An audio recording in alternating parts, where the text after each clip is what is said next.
Find the witch! Find her! Mary Kite, you poison monster! No, I never did! What you've done to my little, you she-devil, where is she? I don't know! I'm not! Monsters, all of you! I curse you all!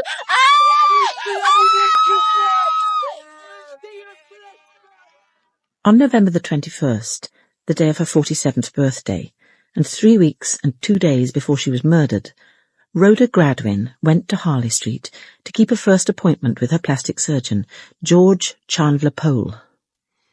About this trauma on your cheek, Miss Gradwin, when did it happen? 34 years ago. You've borne this scar on your face since you were 13. What caused it? Is that something you need to know? Not unless it was self-inflicted. I assume it wasn't. It was not. A drunken bully of a father, a frightened and ineffective mother, and one night of exceptional violence had been permanently imprinted on the girl's face. No visit to the doctor followed her father's attack on her with a broken bottle. No truthful explanation ever given to anyone. Finding out what others kept hidden, probing into other people's secrets, became a lifelong obsession. As an investigative journalist, she became increasingly successful. And you've waited 34 years to do something about this. Why now, Miss Gradwin? Because I no longer have need of it. I don't quite... Tell me, what are you expecting from this operation? I'd like the scar to disappear, but I presume that's impossible. I suppose what I'm hoping for is a thin line, not this. Well, no promises, mind, but we might do even better than that. Now, I have private beds at St. Angela's, or if you'd prefer to be out of London, you could come to Chevron Manor, my clinic in Dorset. I prefer to be out of London. Chevron was where Chandler Pole felt most at home. It was where he could indulge his two passions, his work and his house. Make it brief, Marcus. It's been a long day. It's about Africa. I wanted you to know I've come to a decision. I will be joining Mr. Greenfield's team. I'd be grateful if you could release me in 3 months' time. I take it you've been up to London and spoken to him? Yes, he seems to want me. Really? Matthew Greenfield is probably among the 6 best plastic surgeons in the world. He goes to Africa to teach and to set up a centre of excellence. What exactly do you think you're offering, Marcus? Well, I take it you've told your sister. We've discussed it. Poor Candace. She'll have lost both her father and her brother in the space of a year. Has your father's death anything to do with this? Well, it's freed us to make our own decisions about our lives, and she's all in favour. Oh, and there's one other thing we agree on. What's that? It's about a patient. Rhoda Gradwin. I gather we'll be operating on her here at the Manor shortly. What about her?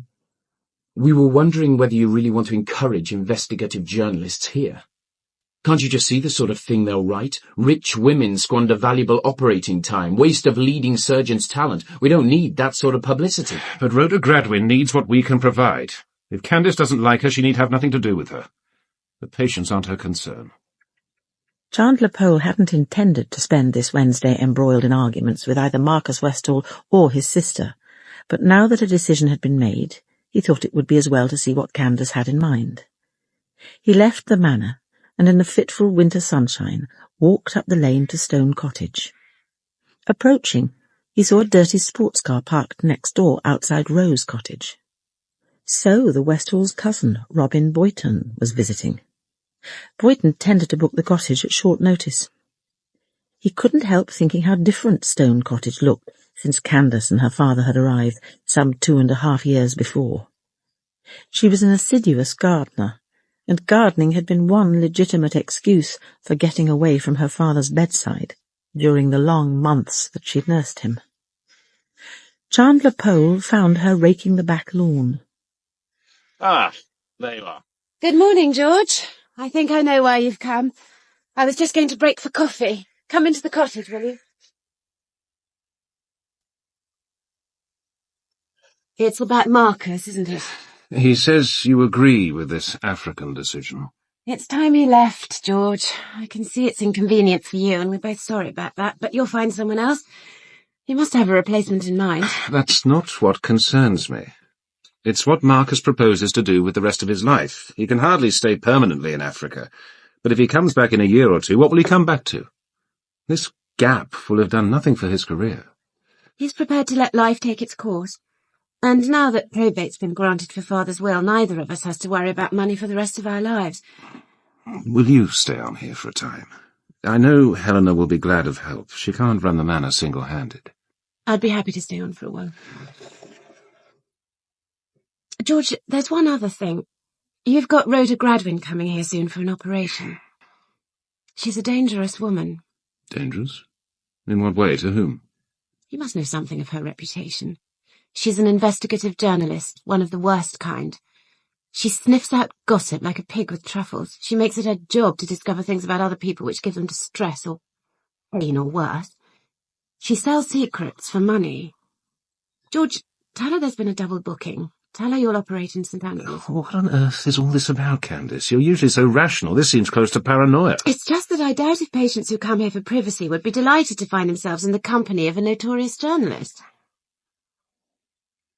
You won't intervene? No need to worry. I'll have nothing to do with Rhoda Gradwin. I'm not proposing to take a kitchen knife to her. Frankly, she's not worth it.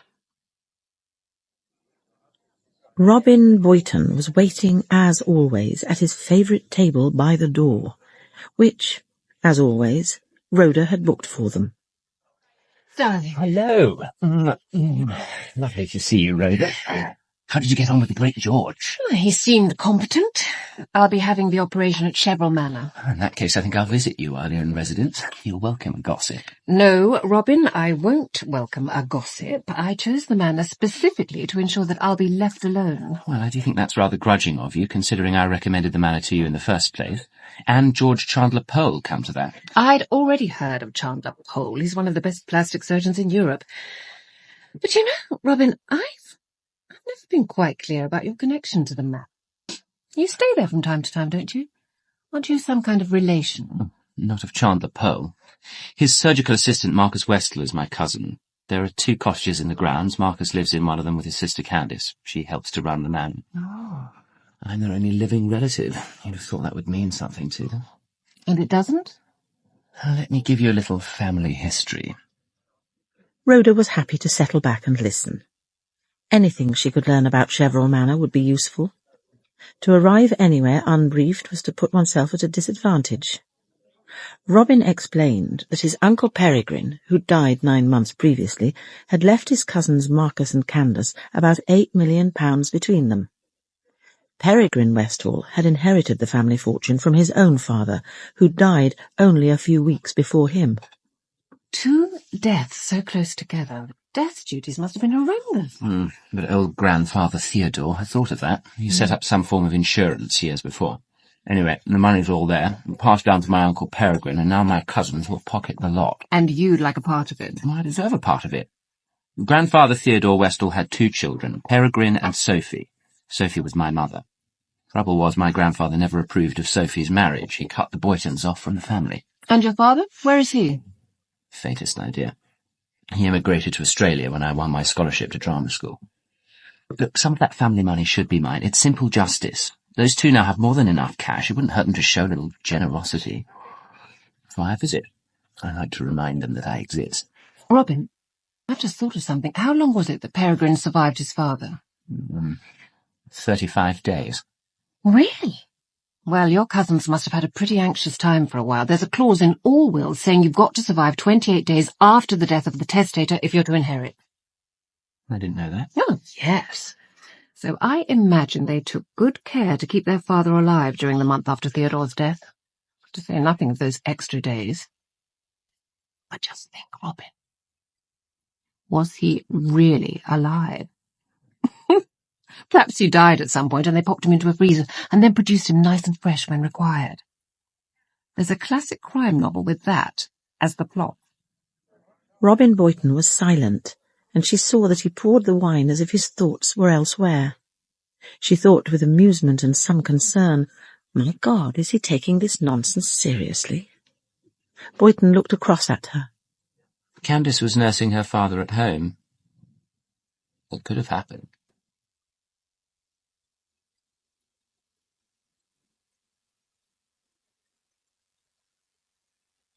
Rhoda Gradwin went to the window in her bedroom at Chevron Manor. Below stretched a lime avenue, which led to a low stone wall, and beyond it a small circle of stones, crude misshapen lumps around a central, taller stone. They must, she thought, be prehistoric. As she gazed, her ears caught the soft closing of her sitting-room door. Tea had arrived. She turned and saw, with a small shock of surprise, that a young woman had entered. "I've brought your tea, madam."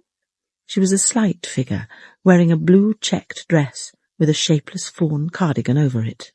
Who are you? "My name's Sharon. Sharon Bateman. I help in the kitchen. I left the tray in the sitting room. Do you want it in here?" Well, leave it to brew for a couple of minutes. I've been looking at the stone circle out there. "Oh, the Chevron stones, madam. They're quite famous. Miss Cressit, she runs the manor. She says they're over 3,000 years old. But no one from the village goes to the stones after dark. They're haunted.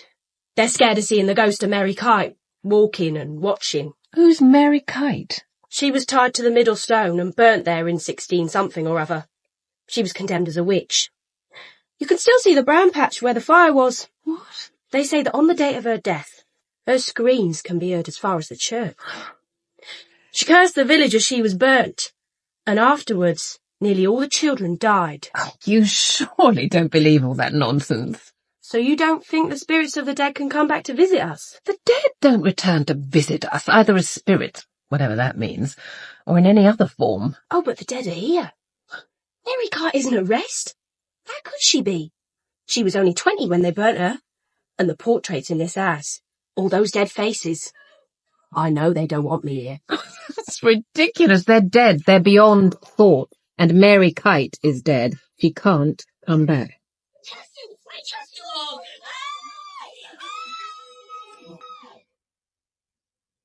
Rhoda Gradwin slowly drifted back to consciousness. She became aware that she was lying on a bed in an unfamiliar room, and that other people were with her, moving like pale shadows on silent feet. And then she remembered. She looked up and tried to form words from her impeded mouth. How did it go? Are you pleased? It went very well. I hope that shortly you'll be pleased too.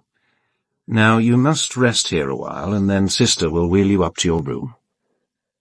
Closing her eyes and drifting into sleep, she thought of the peaceful night ahead, and of the morning, which she would never live to see.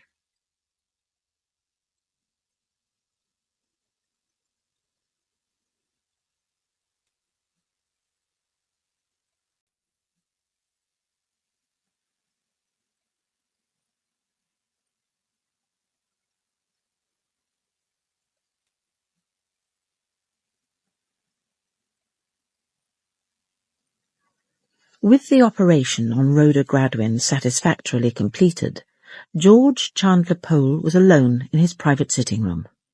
It was a solitude he often sought at the end of an operating day. He'd enjoyed a light supper and was putting the first CD into the player when there was a knock on the door. He felt an irritation close to anger. Very few people disturbed him in his private sitting-room. Before he could answer, the door opened, and Flavia Holland, his theatre sister, came in. Still in uniform, she shut the door sharply behind her and leaned against it. Miss Gradwin, is she all right? "Of course she's all right. If she weren't, would I be here? I've left Nurse Fraser in charge until I return. Anyway, I'm not here to discuss Rhoda Gradwin." If it's not urgent, Flavia, can't it wait until tomorrow? "No, George, it can't. Not until tomorrow, nor the day after, nor the day after that. Not until any day when you condescend to find time to listen." Will it take much time? "More time than you are usually willing to give." Oh, I'll get my jacket. We'll walk under the limes. "In the dark? Can't we talk here?" We'll talk outside. I suspect the discussion will be disagreeable, and I'd prefer a disagreeable conversation to take place outside this room. You'd, better get a coat. I'll see you at the door. "We can't go on as we are. We have to make a decision. George, I'm asking you to marry me." I'm afraid that isn't possible. "Of course it's possible. You're divorced. I'm single. I meant our relationship has never been on that footing. What footing exactly did you think it was on? When we became lovers, and that was 8 years ago, let me remind you. What footing was it on then? Sexual attraction, respect, affection. I never said I loved you, Flavia. I never mentioned marriage. I wasn't looking for marriage. One failure is enough. Always honest, always careful. You couldn't even give me fidelity, could you? Do you think I didn't know how many avaricious little gold diggers have tried to get their claws into you? But did you ever consider what I was feeling?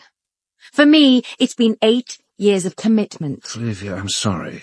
I had no idea you felt like this. I'm not asking for pity. I'm not even asking for love. You haven't got it to give. I'm asking for justice.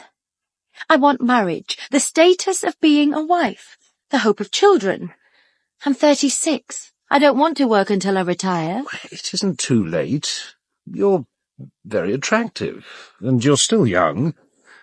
It's sensible to recognize when a stage of life has ended. When it's time to move on. So you mean to throw me over?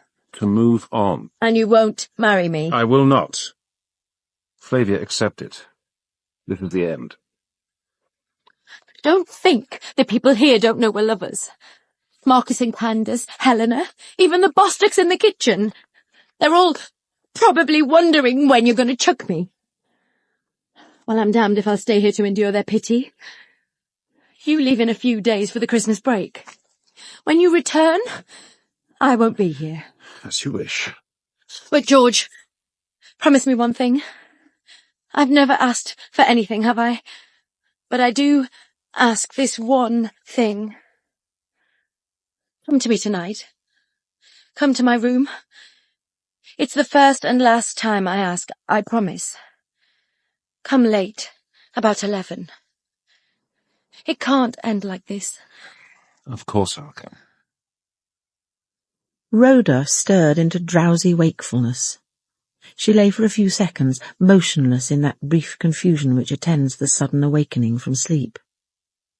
Gazing at the window, she could see that the room was darker than the night outside. The wind was gusting strongly. She could hear its hiss in the chimney. Then, in a lull in the wind, she heard a sound so faint that only the stillness of the room could have made it audible. She sensed, rather than felt, a presence moving around the sitting room. Early morning tea? And now someone was closing the bedroom door. No one spoke. No light was turned on. Curiosity gave way to the first cold clutch of unease. Who are you? What are you doing? Who is it? There was no reply, and now she knew with certainty that this was no friendly visitor, that she was in the presence of someone or something whose purpose was malignant. As she lay rigid, the pale figure, white-clad and masked, was at her bedside. Arms moved above her head in a ritual gesture, like an obscene parody of a benediction. She struggled to get out of bed, but found herself unable to move.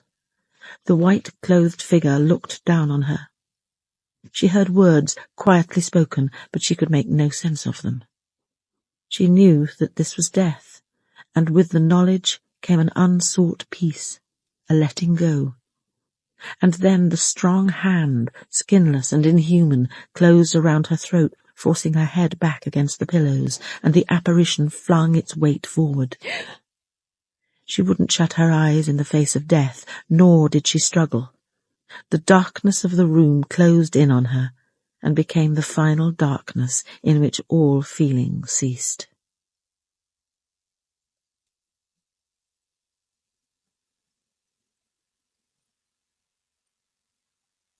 To meet a future father-in-law for the first time is a situation not free from misgivings.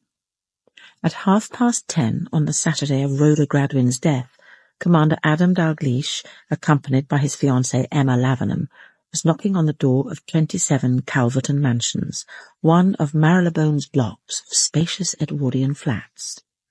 Professor Lavenham, warned that we'd come especially to inform him that we intended to marry, greeted us with kindness, if not exactly enthusiasm, and I was subjected to a somewhat old-fashioned interrogation about my circumstances and prospects. I'd just about convinced him that I was able to provide for Emma in the manner to which he was accustomed when, somewhat to Professor Lavenham's irritation, we were interrupted by my mobile. It was Geoffrey Harkness, the Assistant Commissioner of the Met. A case for the squad, Adam. The address is Chevron Manor in Dorset, some 10 miles west of Poole. It's a clinic-cum-nursing home run by a cosmetic surgeon, George Chandler Pole. One of his patients is dead, a Rhoda Gradwin, strangled, apparently. Why the squad, Geoffrey? Can't the local force take it on? Well, Number 10 has asked for you. They say this is a matter of particular sensitivity, just the sort of case the squad was set up for. The Chief Constable down there is reasonably happy about it. He'll provide the soccos and the photographer. What about the pathologist? Edith Glenister is free. You had her for the Coombe Island murder, remember? I'm hardly likely to forget. How about an incident room and some backup? Well, the local force have a cottage some 100 yards or so from the manor that you can use. There's a B&B further down the road, so I suppose your two aides can make themselves comfortable there. Chief Inspector Keith Whetstone from the local force will meet you at the scene. Do you want me to do anything more this end? No, I'll contact Inspector Miskin and Sergeant Benton Smith. I'll be in touch. For Detective Inspector Kate Miskin, her flat on the north bank of the Thames was a celebration of achievement.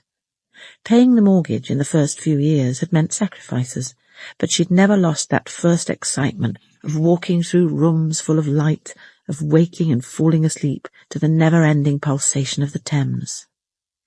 It couldn't be more different from those claustrophobic rooms on the 7th floor of Ellison Fairweather buildings where I'd been brought up by my grandma. From the smell, the vandalised lifts, the overturned rubbish bins. What a childhood. But now I had my flat, a job I loved and was good at, and until 6 months ago there'd been Piers Tarrant. We'd been so close to love, but I'd ended it. It was quite simple. I just couldn't tolerate having a partner who was unfaithful. For him, it'd been nothing, a passing incident. Look, Kate, it's unimportant. It didn't mean anything. She doesn't mean a thing to me. I know that's what I object to. If that's how you want to live, that's your affair. I'm simply telling you that I don't want to have sex with a man who's sleeping with other women. And so he disappeared from my life. Which is not to say that I didn't miss him. The call came at 10:50 on her dedicated mobile, and Kate knew whose voice she would hear. She listened closely. The victim, a journalist, apparently strangled. The place, a clinic in Dorset. He gave the address. No explanation of why the squad were taking over, but apparently Number 10 were involved. They were to travel by car, either hers or Benton's, and the team would aim to arrive together. Yes, sir. I'll ring Benton now.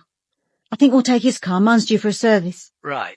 I need to call in at the yard, Kate. I'll meet you at Benton's place in Shepherd's Bush. I hope to be there by the time you arrive. It was a good day for a drive into the country. The sort of day I'd take my time, parking occasionally to gaze at the great trees stripped for winter, and the dark intricacies of the high twigs patterned against a cloudless sky. But today we had to make haste. Once free of the London traffic, we made good time, and 3 hours later we were drawing up in front of 2 wrought iron gates. Beyond them stretched an avenue of trees. Inside the gates, an elderly man wrapped in a long overcoat was sitting reading a newspaper. He folded it carefully, then advanced to open the high gates. I drove through, followed by Kate and Benton. At the front door of Chevron Manor, as we were pulling our murder bags, laptops and briefcases out of the cars, the door of the great porch opened and a man emerged. Closing the door behind him, he walked towards us. Commander Dalgliesh? Uh-huh. Chief Inspector Keith Whetstone. You've made good time, sir. How do you do? Inspector Kate Miskin? Hello, sir. Hello. Sergeant Francis Benton Smith. You. Everything organised? The Chief's arranged for a couple of soccos to be here shortly, and the photographer's on his way. Do you know why the Met are taking this case, sir? Afraid not. I know the Chief Constable thought it a bit odd, but we're not looking for work. Incidentally, the Yard said you could do with a DC, so I'm leaving you Malcolm Warren. Bit on the quiet side, but bright enough, and he knows when to keep his mouth shut.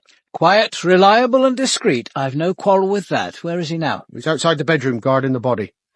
Most of the household are waiting for you in the Great Hall. There's George Chandler Pole, who owns the place, his assistant, Marcus Westall, he's a surgeon. Then there's his sister, Candace Westall, she helps in the office. Flavia Holland, she's the chief nurse. Helena Cresset, who's a kind of general administrator. And Letitia Frensham, who does the accounts. An impressive feat of memory, Chief Inspector. Well, not really, sir. Most people hereabouts know who's at the manor. Has the pathologist arrived? About an hour ago, sir. She's also in the hall. Well, you'd better all come this way. As we approached the porch, the door opened, as if someone had been watching to time exactly our moment of arrival. There could be no doubt about the identity of the man who moved to one side as we entered. George Chandler Pole. The rest of us are in the Great Hall. How should you come in? We followed him through the porch and to a door to the left of the square entrance hall. Chandler Pole opened it. The 5 people who were waiting on each side of the fire, their faces turned towards him, looked like a tableau. Introductions were quickly made. Marcus Westall, Candace Westall, Flavia Holland, Helena Cresset, Letitia Frensham. And I understand you already know Dr. Glenister. Commander Dalgliesh and I are old colleagues. Well, shall we get started? The victims waited long enough. Mr. Chandler Pole, would you please lead the way?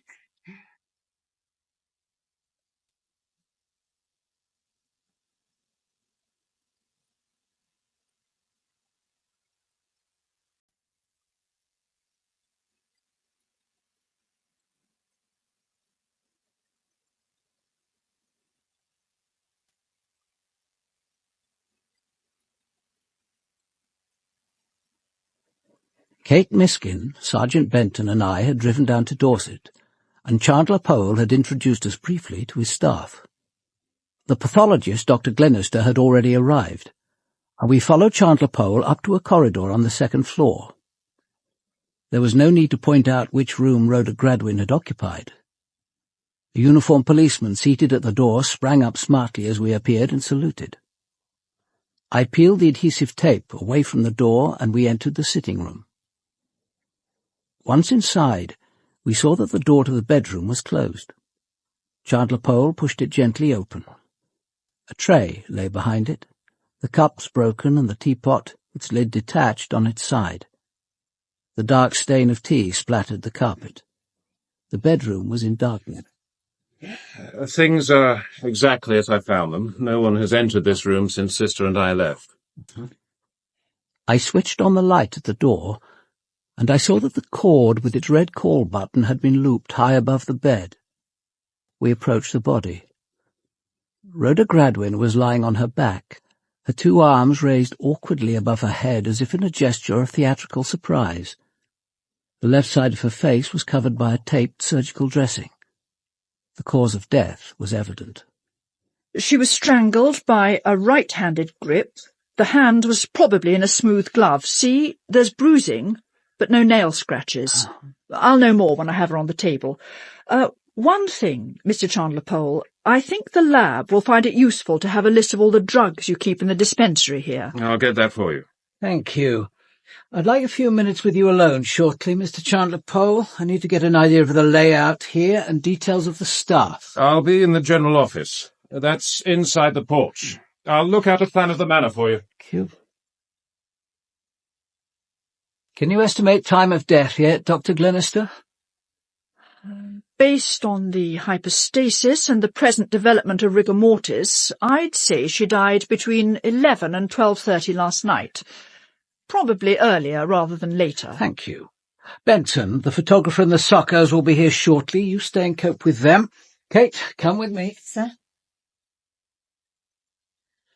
You heard Dr. Glenister. The murderer was probably wearing some sort of glove. A smooth glove, sir. Yeah. I presume you have a stock of surgical gloves, Mr. Chandler Pole? Well, we have 2 types on the premises. The ones used for operations are stored in the operating suite, and that's kept locked. Disposable latex gloves are used by the nursing and household staff. They're kept in the housemaid's cupboard on the ground floor close to the kitchen. We don't monitor their use. So all the staff at the manor would know there were latex gloves in the housemaid's cupboard. But no outsider would know unless told. So chances are an insider must be involved in this murder, one way or another. I have Rhoda Gradwin's file here. She gave her mother as next of kin. I've already provided Chief Inspector Weston with the name and address. Now, one other patient spent the night here, Mrs. Laura Skeffington. She was in the room next to Miss Gradwin, and she claims she saw lights in the grounds during the night. She's frightened and shocked. I left her in the library with Letitia. That's the person who does your accounts? Letitia Frensham, that's right. Mrs. Skeffington has her suitcases with her ready to leave. She wants to get away as soon as possible. Then we'd better talk to her at once. I'll lead the way. Mrs. Skeffington, this is... At last! I thought you'd never arrive. I've been sitting here for hours waiting for someone to come. The Rolls is outside. Robert, our chauffeur, will need to get back. I can't stay here. I want to go home. Just a few moments, Mrs. Skeffington. We shan't detain you a second longer than necessary. Ah, Commander Dalgliesh, isn't it? I'm so glad you've come. Stuart said that you would. He told me not to worry. He'd get the best. So that was why we were here. The Skeffingtons obviously had connections, and at the highest level. That's why the request came from number 10. Without turning my head, I couldn't resist a glance at AD. No one was better at concealing anger, but I noted the passing flush across his forehead, the coldness of his eyes. I'll bet Emma's never seen that look. There are areas of his life which I share, but which are closed forever to Emma Lavenham. She knows the poet and the lover, but not the detective, the police officer. Letitia Frensham murmured a goodbye and left. AD seated himself in the chair she'd vacated. I stood by the door and took notes. This is Detective Inspector Miskin. Hello. Now, Mrs. Skeffington, would you be kind enough to tell us exactly what has happened to you since you got here? But there's nothing to tell. I arrived yesterday afternoon. Mrs. Skeffington's operation was scheduled for this morning. Mr. Marcus Westall, Sister Holland and Miss Cresset met me in the hall and I had a cup of tea with them. I knew I'd have to be up fairly early, so I went to my room and watched television until about 10 o'clock. Then I went to bed. And what happened in the night? Well, I slept for a while and then I woke, needing to go to the bathroom. What time was that? 20 to 12. I looked at my watch. It was then I heard the lift. Just the gentle clang of the door and the sort of purring as it went down. Before going back to bed, I went over to open the window a little wider. It was then I saw this light among the Chevron stones. What kind of light? A small light, moving among the stones. It flickered and then it disappeared. I felt, well, frightened. I don't believe in ghosts, of course, but I remembered the witch who was burnt there and how the stones are said to be haunted. It was eerie. Horrible, really. Suddenly I wanted company, someone to talk to. I thought of the patient next door, but when I opened the door into the corridor, I realised I wasn't being, well, considerate, I suppose. After all, it was nearly midnight. She was probably asleep. So I went back inside and rang for tea. Kimberly Bostock brought it up. Did you tell her about the light? Yes, I did. We spoke for a bit, but she didn't stay long. You didn't think of waking Sister Holland? She'd probably have thought I was being foolish. And anyway, it wasn't as if I needed anything. And now, Commander Dalgliesh, I want to go home. I've told you everything I know. Please, may I go now? By the time we'd returned to the scene of the crime, Rhoda Gradwin's body had been removed. We opened our murder bags and put on our search gloves. Miss Gradwin's handbag, made of green leather with a silver clasp, was obviously a designer model. In the pocket made for it, I found her mobile phone. She'd clearly not wanted to take any calls. Switching it on, I checked for calls and messages. Old text messages had been deleted, but there was a new one listed as from Robin. It read, "Something very important has cropped up. I need to consult you. Please see me. Please don't shut me out." We'll need to identify the sender, but that can wait. Now, Dr. Glenister said the killer was wearing gloves. He or she would want to get rid of them as quickly as possible. They could have been cut up and disposed of down one of the loos. It's worth a look. We were lucky. In the bathroom of the suite at the far end of the corridor, we found a minute fragment of latex, fragile as a piece of human skin, caught under the rim of the lavatory bowl. AD carefully detached it with tweezers and placed it in an evidence bag. Then he closed it, and he and I scribbled our initials over the seal. We'll let the Soccos know about this find when they arrive. And now I'd better phone Miss Gradwin's mother. Whetstone told me that he'd arranged for someone from the local force to visit her. In that case, we'll get on with the group interviews. I'll see you and Benton in the library. Sir. The household was assembled and waiting with Kate and Benton when I entered the library with George Chandler Pole. Marcus Westall had distanced himself from his sister, who was seated on a chair by the window. Sharon Bateman sat bolt upright a few feet away from her. Perhaps in medical solidarity, Westall had placed himself next to Sister Flavia Holland. Helena Cresset, in one of the armchairs by the fire, sat upright, hands resting loosely on the chair arms. Beside her stood the elderly man who'd opened the gates for us, the only one on his feet. Dean and Kimberly Bostock, who ran the kitchen, were seated rigidly on the only sofa. As we entered, I saw Kimberly surreptitiously slide her hand into her husband's. Mrs. Frensham had taken a chair beside one of the windows, and from time to time glanced out, as if to reassure herself that there was a world, fresh and comfortingly normal, outside this air made sour by fear and tension. I think you've all met Commander Dalgliesh, Detective Inspector Miskin, and Detective Sergeant Benton Smith. I just want to say that what happened here last night has appalled all of us. It's now our duty to cooperate fully with the police in their investigation. But George, what about the press, TV? They'll all be knocking on our door. Don't worry, Marcus. I'm arranging for all media inquiries to be handled by experts. So, I'm asking you all not to speak to anyone outside these walls, at least for the present. Commander Dalgliesh, would you like to take over? Thank you. The idea of calling you all together is to get a group picture of exactly what happened to Rhoda Gradwin from the moment she arrived here until the discovery of her body. I shall, of course, need to speak to you separately, but I hope we'll be able to make some progress in the next half hour or so. The silence was broken by Helena Cresset. She didn't say, "For God's sake, let's get on with it," but the message was clear. The first person to see Miss Gradwin, she said, was Mogworthy here, who opened the gate for her. Sister Holland, Mr. Westall and I were waiting for her in the great hall. Mogworthy confirmed that she'd arrived on time on Thursday evening, more or less. AD asked him if he'd gone into the manor with her, perhaps to carry a bag up to her room. He was adamant that he hadn't entered the manor then or at any time afterwards. But he'd saved the best till last.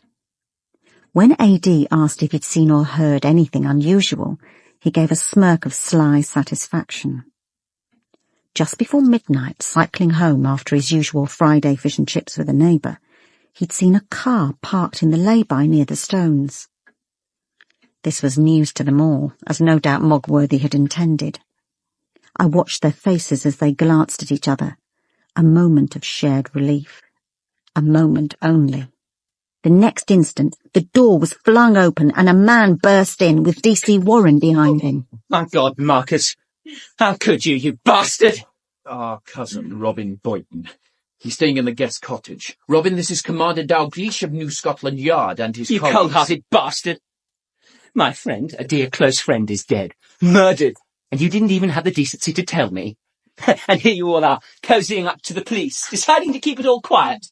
We mustn't upset Mr. Chandler Pole's valuable work, must we? And she's lying upstairs dead. Now calm You down. should have told me! I need to see her. I want to say goodbye. I'm afraid that isn't possible, Mr. Boyton. Miss Gradwin's body has been taken to the mortuary. But I did try to tell you, Robin. I called at the cottage just before 9, but you were obviously still asleep.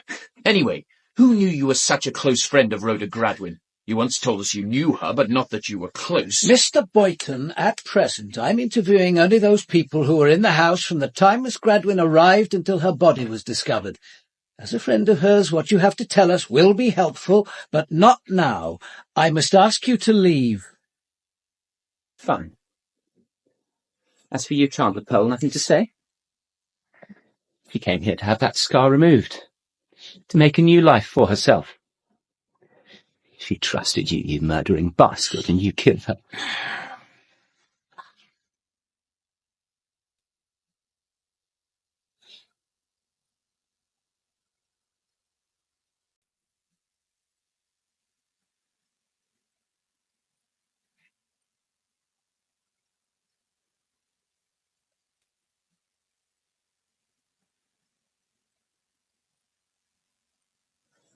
Without waiting for a response to his accusation of murder, Robin Boyton stalked out and slammed the door behind him. 5 seconds of silence followed. At last someone had said the word. The unbelievable, the grotesque, the horrifying had at last been acknowledged.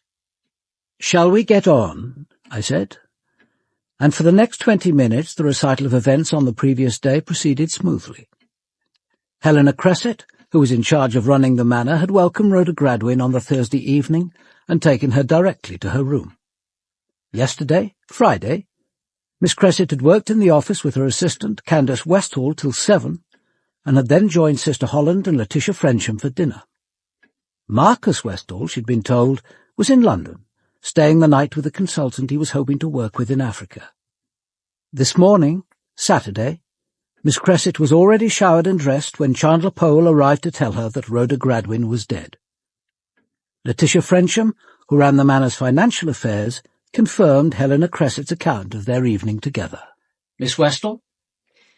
Yes, it's just as Helena says. I was working in the office with her till dinner time. When we'd eaten, I went back to the office for a few minutes to tidy up, and I left the manor shortly after 10 to go back home to Stone Cottage. Go on. As I left, Mr. Chandler Pole was coming down the stairs when we said good night. This morning he rang to say Miss Gradwin had been found dead.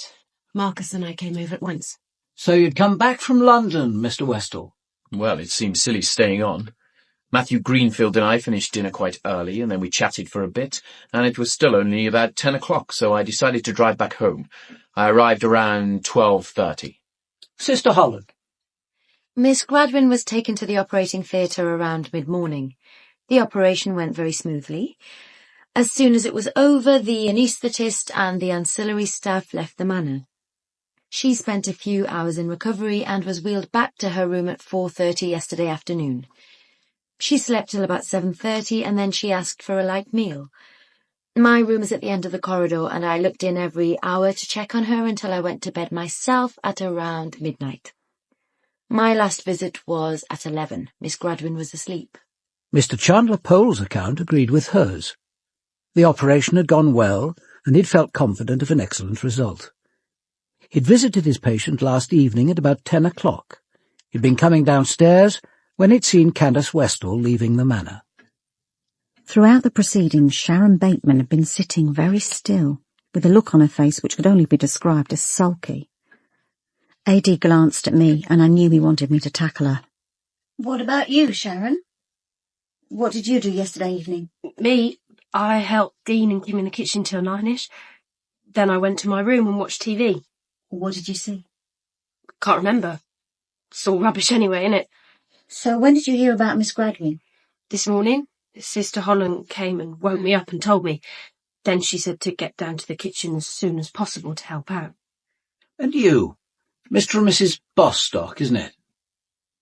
Dean and Kimberly Bostock sat very close together, and as Kimberly began, I saw him place his hand over hers. She started by saying how she'd been woken just before midnight last night by a phone call from Mrs. Skeffington, who'd asked for a cup of tea. Her husband had helped her carry up the tray.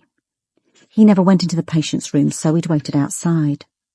Sister Holland broke in. "Your instructions are to call me if patients ask for anything in the night. Why didn't you?" Kimberly looked uncomfortable. "I'm sorry, sister. I did ask if she wanted to see you or Mr. Chandler Pole. She said no, and I didn't want to wake you unnecessarily." So far, there'd been no surprises. Now A.D. asked whether Dean or Kimberly Bostock had seen anything unusual while they were up. Dean said, "There's one thing, sir. When we got back to the ground floor, I saw that the door to the garden wasn't bolted. I knew that Mr. Chandler Pole normally bolts that door at 11, but sometimes it's a bit later if he goes out for a walk in the garden. I thought if I bolted it, he might be out there and not able to get back in. And you noticed this on your return, said Adie. Not when you were helping your wife carry up the tea. Just on our return, he said. Mr. Chandler Pole, did you bolt that door at 11 last night? I did, and I found it bolted at 6:30 this morning. Did anyone here unbolt it for any purpose? No. You can all see the importance of this. No one? Well, did anyone notice that the door was either bolted or unbolted after 11? No. Very well. Then that will be enough for now. I'll be seeing you all separately, either here or in the incident room at the old police court. Commander Dalgliesh, I'd like a quick word with you if you can spare the time. The office, perhaps? You too, Kate. Sir. There's something I ought to say. You saw how embarrassed Kimberly was when asked why she hadn't woken Flavia Holland. I think it's likely she tried. The door to the suite wasn't locked, and if she or Dean partly opened it, they would have heard voices. Whose voices? Mine and Flavia's. I was with her at midnight. I see. The Bostocks may have felt awkward about telling you this, particularly with the others present. I'll confirm that with the Bostocks later. How long were you together? Until about 1 o'clock. There were things we needed to discuss. Some professional, some personal. I got Kate to dig out the name of Rhoda Gradwin's solicitor, then phoned to ask him to meet us at Miss Gradwin's house in Sanctuary Court the following morning. I told him to bring along a copy of her will. By 9:30 that Saturday night, the personal interviews were all completed, and Kimberly Bostock had been brought to admit that she had indeed overheard Mr. Chandler Pole arguing with Sister Holland in her room the previous night. After supper, served by Mrs. Shepherd, the landlady of the B&B where she and Benton were staying, Kate set out for the cottage that Dalgliesh had made his base. As she approached, Dalgliesh opened the door, unfamiliar for a second in an open-necked shirt and pullover. He'd pulled a couple of comfortable low chairs before the fire. On an oak coffee table stood an open bottle of wine, 2 glasses, and a plan of the manor. My heart rose. This routine at the end of the day was like coming home. When the time came, as come it must, for me to accept promotion, these were the moments I'd miss. The warmth and security, the sense of being valued. I thought, briefly, of those other moments of security I'd once enjoyed with peers. I put the thought behind me. Our problem is this. We have a group of 7 people in the manor, any of whom could have killed Rhoda Gradwin. All knew where she was sleeping, here, and all knew that the suites beyond, here, were unoccupied and provided a possible hiding place. They all knew where the latex gloves were kept, and all could have obtained keys to the west door. Suspects. Marcus Westall didn't return to Stone Cottage till 12:30. He's probably in the clear. He hasn't been able to provide a witness. Could have got back earlier. Then there's Robin Boynton, sir. It's doubtful he knew where Rhoda Gradwin was sleeping, but he's the only one who knew her personally. And he admits that he booked into Rose Cottage because she was here. If neither Chandler Pole nor Bostock was lying, and I don't think Bostock was, then someone in the house unbolted that door after 11 o'clock, either to leave the manor or to let someone in. What about Helena Cresset?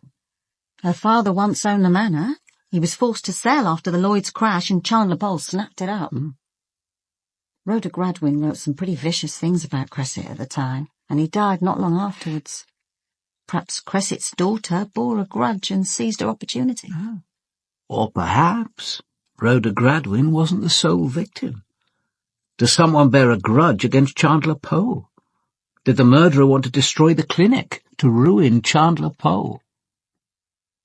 The following morning, Sunday, Dalgliesh and Kate left Stoke Chevron before 6 o'clock. They arrived in London before 9, stopped off briefly at the yard, and then drove in silence through the almost empty streets. For me, as for many, Sunday morning in the city of London, the square mile that is the business hub of the country, holds a special appeal. The peace is profound, even the river seems to flow more slowly. I thought, after Emma and I are married, this is the one place in London I'd like to live. They found a parking space some 100 yards from Absolution Alley and set off on foot. The narrow cobbled entrance under a stone arch would have been easy to miss. Number 8 was on the eastern side of the paved courtyard. The dark green door had been fitted with 2 security locks, but we found no difficulty in selecting the right keys from Rhoda Gradwin's bunch, and the door opened easily. They entered a small oak-panelled room. A wooden, uncarpeted stair led to the first floor. Here at the front was a fully equipped modern kitchen with a small dining room behind it. They mounted the second flight and found a guest bedroom with twin beds and a small shower and toilet. Finally they moved to the top story and entered a room which ran the length of the house, with windows to both east and west, giving a panorama of the city. Only here did I begin to feel that I was in mental touch with Rhoda Gradwin. It was in this room that she had lived, worked, rested, watched television, listened to music, needing no one and nothing that wasn't within these 4 walls. Her mahogany desk was to the left of an elegantly carved bookcase. Kate and I seated ourselves at it side by side. On the wall above us ran a shelf of box files, each neatly labelled, containing copies of all her press and magazine art. You start at that end, Kate, and I'll work my way towards you. We settled down to work. For almost an hour, neither of us spoke. This is interesting, sir. Something about Chevron Manor? No. An article Rhoda Gradwin wrote back in 2002. Seems to have attracted an awful amount of attention. This is the article. And just look at the press cuttings that resulted. Show me. The article was intelligent, well-written and meticulously researched. It dealt with cases of plagiarism, examples of writers copying other writers' work, sometimes lifting large chunks and passing it off as their own. Some of her cases were from the distant past, others more recent. The main contemporary case she covered was undoubtedly one of blatant plagiarism. Gradwin claimed that she had herself discovered it by chance. A young female novelist, still at university, Annabel Skelton, had produced a first novel. It had been widely praised and shortlisted for a major literary prize. In the article, Gradwin showed beyond doubt that phrases, paragraphs of dialogue, and powerful descriptive passages had been taken word for word from a work of fiction published in 1927 by a long-forgotten woman writer. The case was unanswerable, not least because of the quality of Gradwin's prose and the fairness of the article.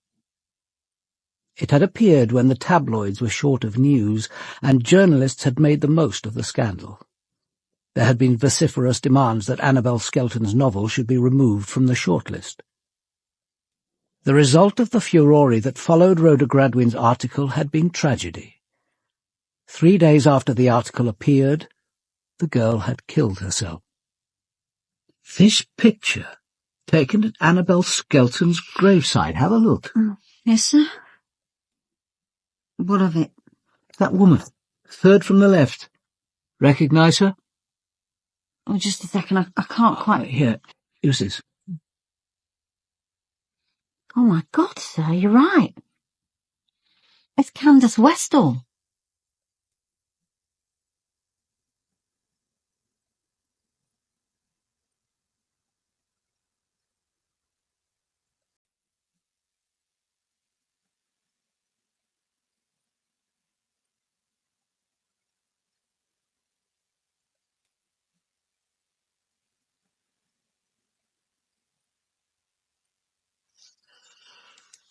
Benton, what have you got, Sergeant? We've traced the car, sir.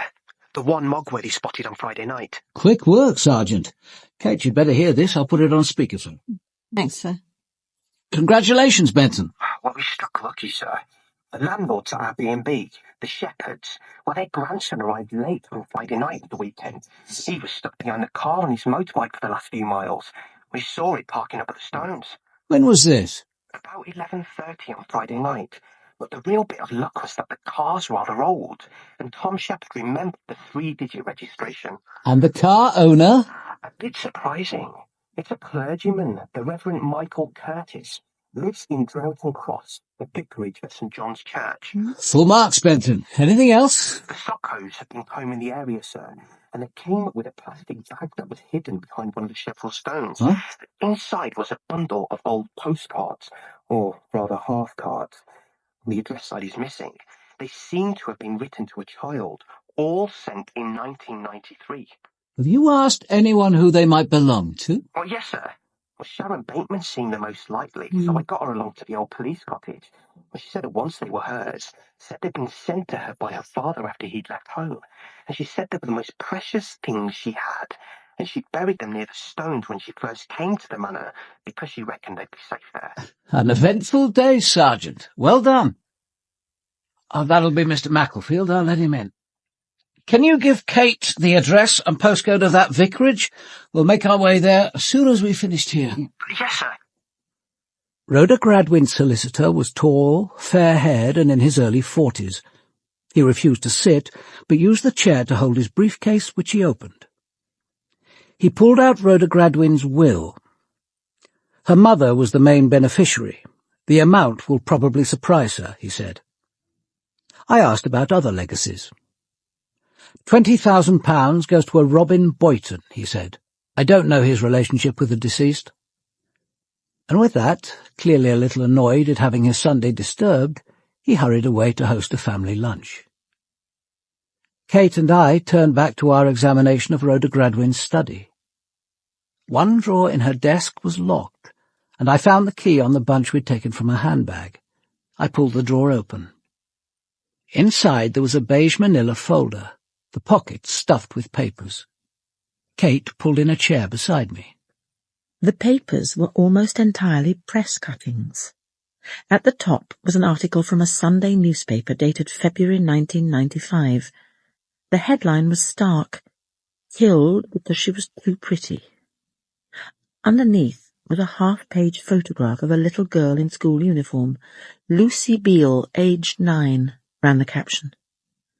They stared at the story immediately beneath. In the Crown Court on Friday, Shirley Beale, 12, was found guilty of the murder of her 9-year-old sister, Lucy, because she was too pretty.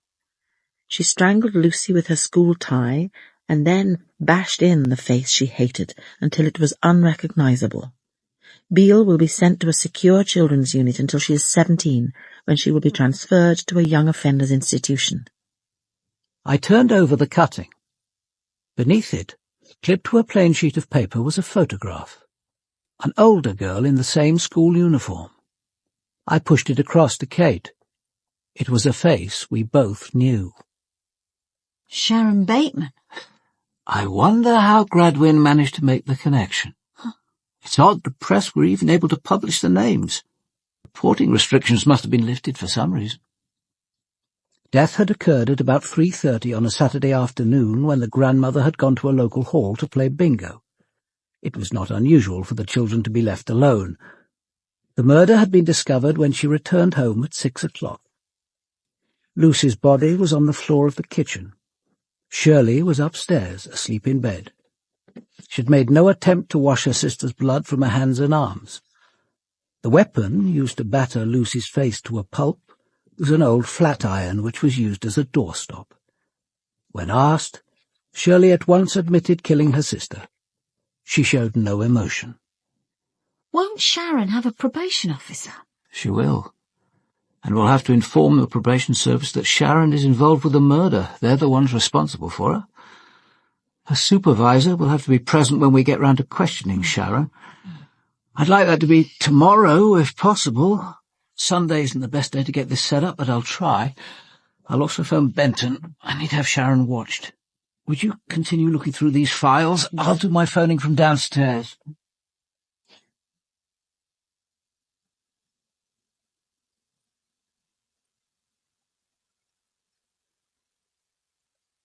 Mr. Boyton, why are you here at Chevron Manor?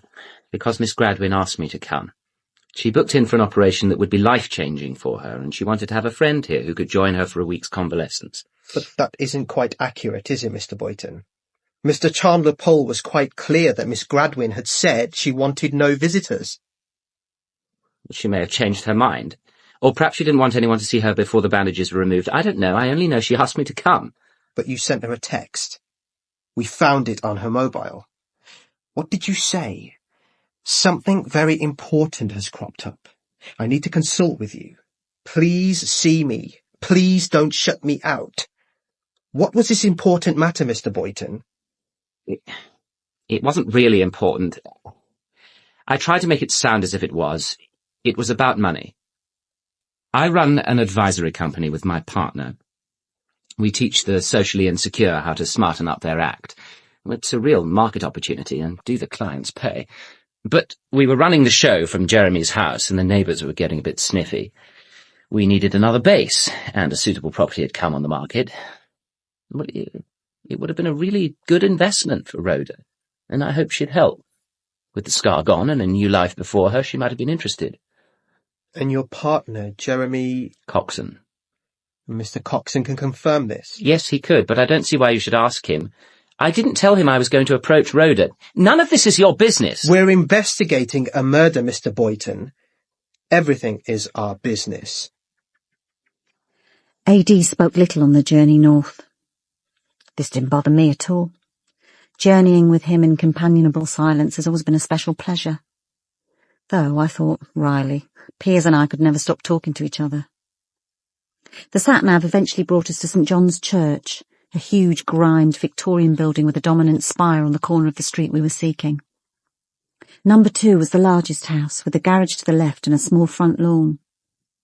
The Reverend Michael Curtis was wearing a cassock with what looked like an old college scarf round his neck. His kindly eyes looked a little puzzled, but completely unworried. I said, "I want to ask you about your car. It was seen parked late on Friday night, close to the scene of a serious crime. I'm hoping that whoever was driving might have seen something that would help our inquiries. Were you in Dorset on Friday night?" "Dorset? No, I was here with the parochial church council.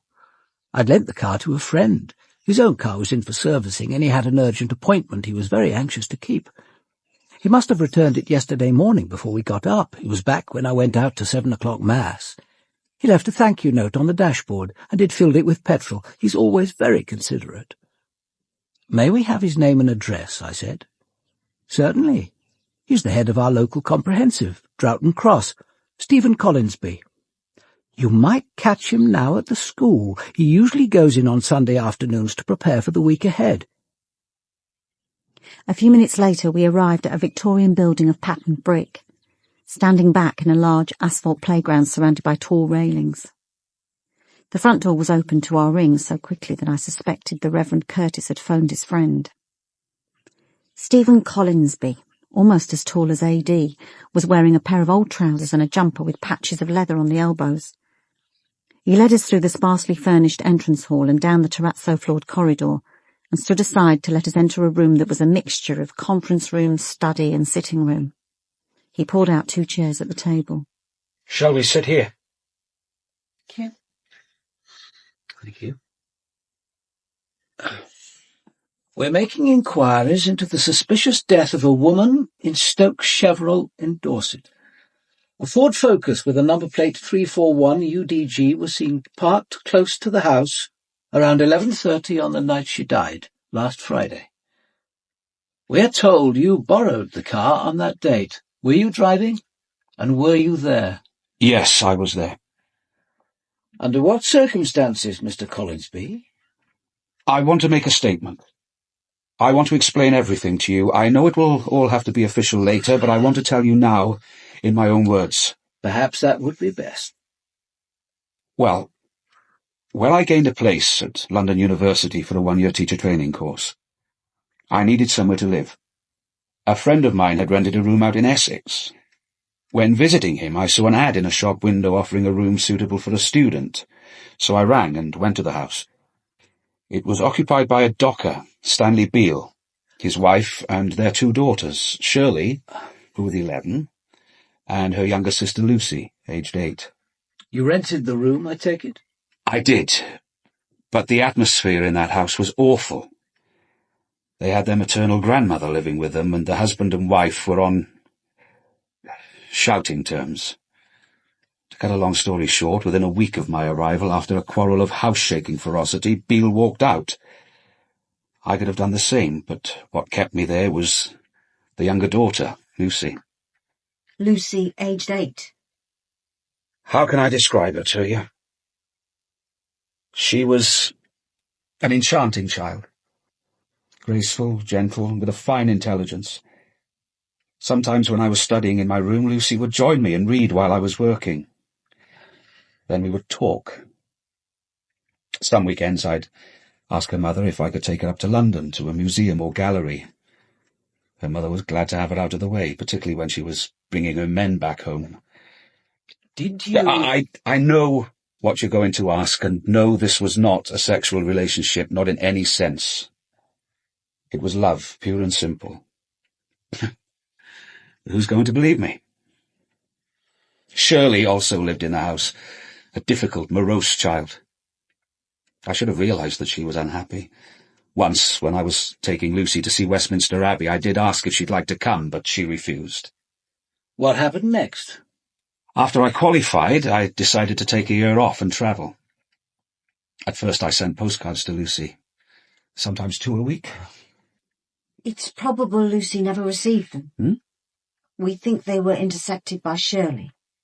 They've been found, cut in half and buried beside one of the Chevron stones.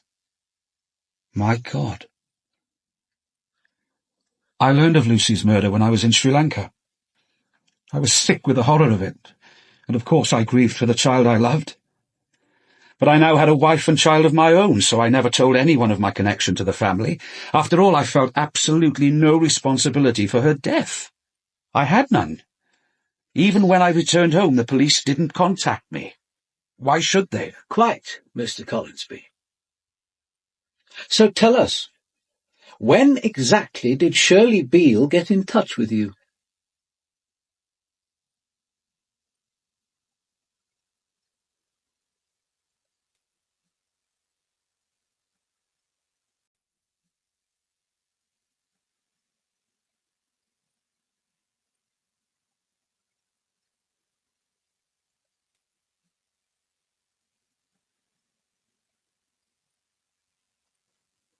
Kate and I tracked down the driver of the car seen in Stoke Cheverel on the night of the murder.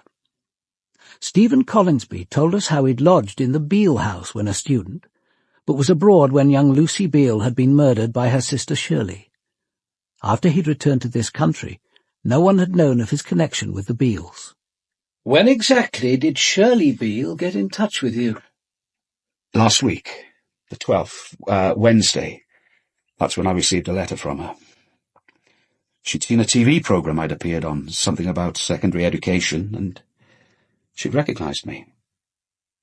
She noted down the name of this school. Darling Stephen, you haven't forgotten me, have you? I haven't forgotten you. I'd never do that.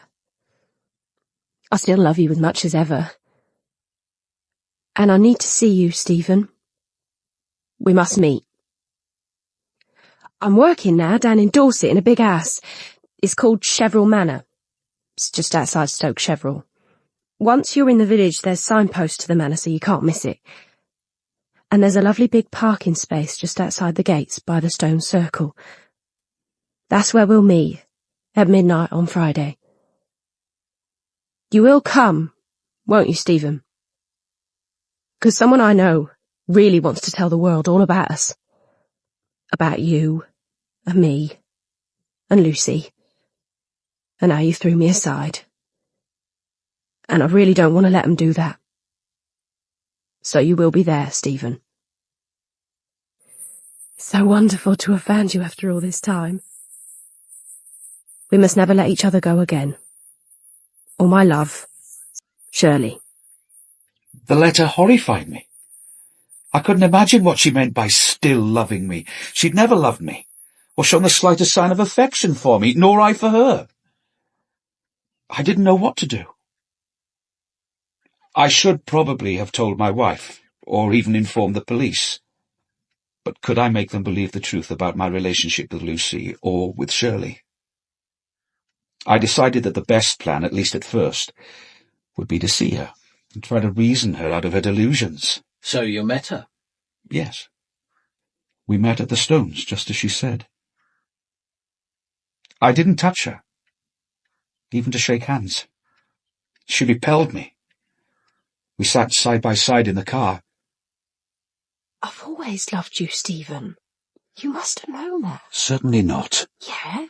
Even when you were so infatuated with Lucy, even then I loved you. Of course you knew. I did not. Why do you think I killed her? You said she was too pretty. That's what I said, but really I was jealous. Jealous of all the time you two spent together. I wanted it to stop. I wanted you for myself, that's why. Good God, Shirley, do you know what you're saying? Of course, it's the truth. And now I've served my sentence. That means I'm free to love you. Oh, Shirley, you cannot... I want to marry you and have your children. And that's what's going to happen. Shirley, listen to me. I'm married. We have a little boy. We're very happy. Married? What does that matter? You can get a divorce. We can be together at last. I love your babies. And I'll look after your little boy. Everything will be fine. Look after my child? The thought of even having her in the house appalled me. All I felt was the compulsion to get away, to buy time, so I lied. I said I'd talk to my wife, but she mustn't hope, because there was none. That seemed to satisfy her. She said goodbye, got out of the car, and walked away into the darkness. Did you at any time enter the manor? No. Did she ask you to? No. Did you, while you were parked, see or hear anyone else? No one. I drove away as soon as she left. I saw no one. So that explained the unbolted door on the night of the murder. AD had decided that I should meet Shirley's supervisor, Mrs. Rayner, who'd phoned late on Sunday night to say that she'd hoped to be arriving at Wareham at 10:30. Once in the old police cottage, Mrs. Rayner, welcomed by AD, accepted a cup of tea, and Benton joined us round the low table in front of the fire. AD asked Mrs. Rayner whether Shirley, now Sharon, had notified her of her change of job and address. No, said Mrs. Rayner. She should have done, of course. Now, obviously she can't stay here. I'll make arrangements for her to go to a hostel until we can arrange something more permanent. I hope to send someone for her in 3 days' time. Of course I'll keep in touch. Shall we see her now? Said AD. He asked me to go and fetch her. On entering, Sharon showed no surprise at seeing Mrs. Rayner. I thought you'd be along sooner or later. Miss Bateman, you have the right to ask for a solicitor to be present if you think it necessary. Why would I want the solicitor? I ain't done nothing wrong. I told you everything I know on Sunday. Not everything. You didn't say then that you left the manor on Friday night. You met someone at about midnight, and we know who it was. We've spoken to Mr. Collinsby. You can't pin it on Stephen. He never killed that woman. He wouldn't kill anyone. He's good and he's kind, and I love him. I've always loved him. I never thought I'd see him again, but now he's back in my life. I want to be with him. I know I can make him happy. But you threatened him. You said you knew someone who wanted to tell the world about when he was living with your family. What did you mean? Nothing. I just said it. I thought it would make him meet me. And it did, didn't it? You arranged for Mr. Collinsby to meet you at the parking space for the stones, and he came. What happened? Nothing happened. He said he was married, but he was going to ask his wife for a divorce. Then I went back to the house and he drove away. Did he go back to the manor with you? No, he didn't. Why would he? I knew my way, didn't I? Oh. I see what you're at. You're protecting all the others, and you're trying to pin the murder on Stephen and me. Well, it won't wash. One of those lot up the ass, they killed that woman. I don't know who it was, and I don't know why. But it wasn't Stephen, and it wasn't me. Candace Westall came into the front room of the old police cottage in a jacket and scarf and wearing her gardening gloves. She took them off and placed them, large and mud-caked, on the table between us. The meaning was crude, but plain. She had been called from a necessary job to answer unnecessary questions. In 2002, Rhoda Gradwin wrote an article dealing with plagiarism. In it, she attacked a young writer, Annabel Skelton, who subsequently took her own life. What was your relationship with Annabel Skelton? Annabel Skelton was a dear friend. I would say I loved her, except that you'd misinterpret the remark. All friendships these days seem to be defined in terms of sexuality. She was my pupil at university, but her talent wasn't for classics. It was for writing. I encouraged her to complete her first novel and submit it for publication. Did you know at the time that she'd simply copied parts of it from an earlier work by another writer? I did not. Not until I read Gradwin's article. It must have surprised and distressed you. Yes, Inspector. Both those things. Did you take any action? See Rhoda Gradwin. Write to the magazine. I saw Gradwin. We met briefly in her agent's office at her request. It was a mistake. She was, of course, totally unrepentant. I didn't know that as we were speaking, Annabel was already dead. She hanged herself 3 days after the article appeared. The day after her death, I received a postcard. There were only 8 words. I'm sorry. Please forgive me. I love you. Did you hold Rhoda Gradwin responsible? She was responsible. She murdered my friend, whether that was her intention or not. But I didn't take private revenge after 5 years. I didn't kill Rhoda Gradwin, but I can't feel even a minute's regret that she's dead.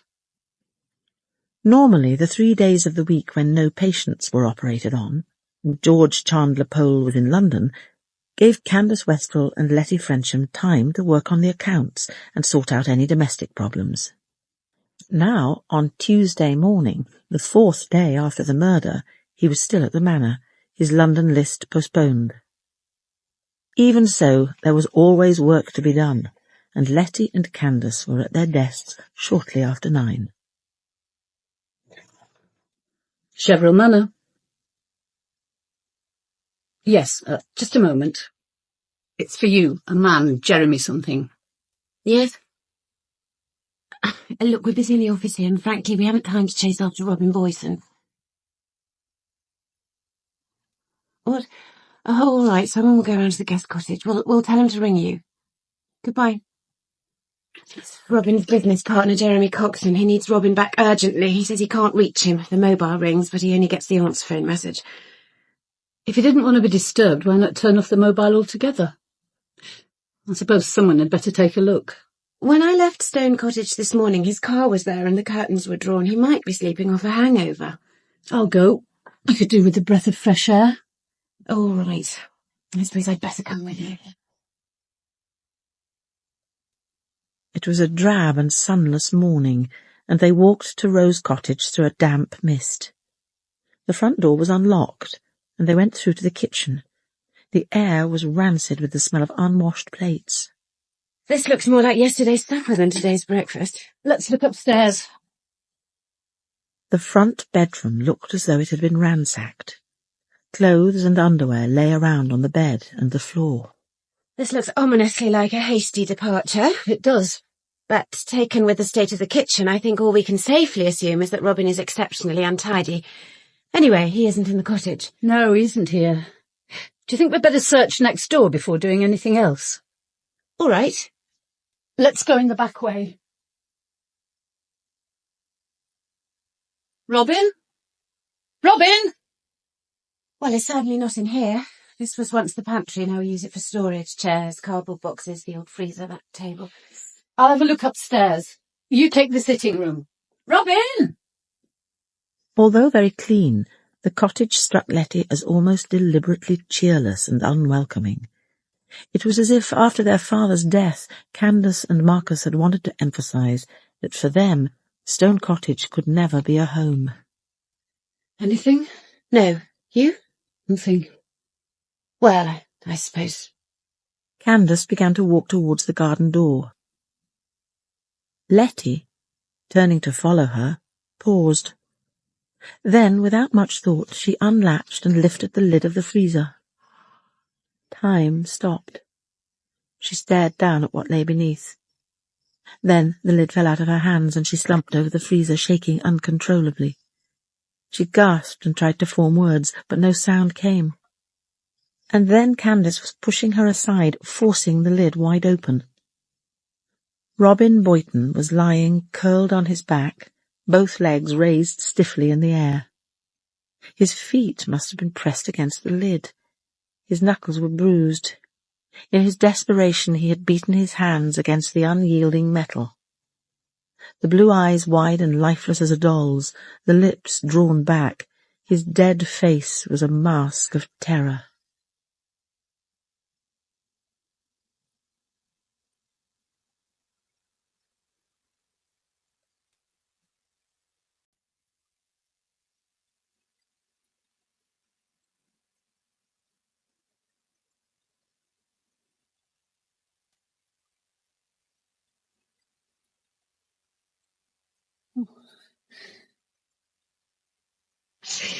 We must get the police. Here's my mobile. Ring George at the manor. He'll be able to contact Commander Dalgliesh. Here.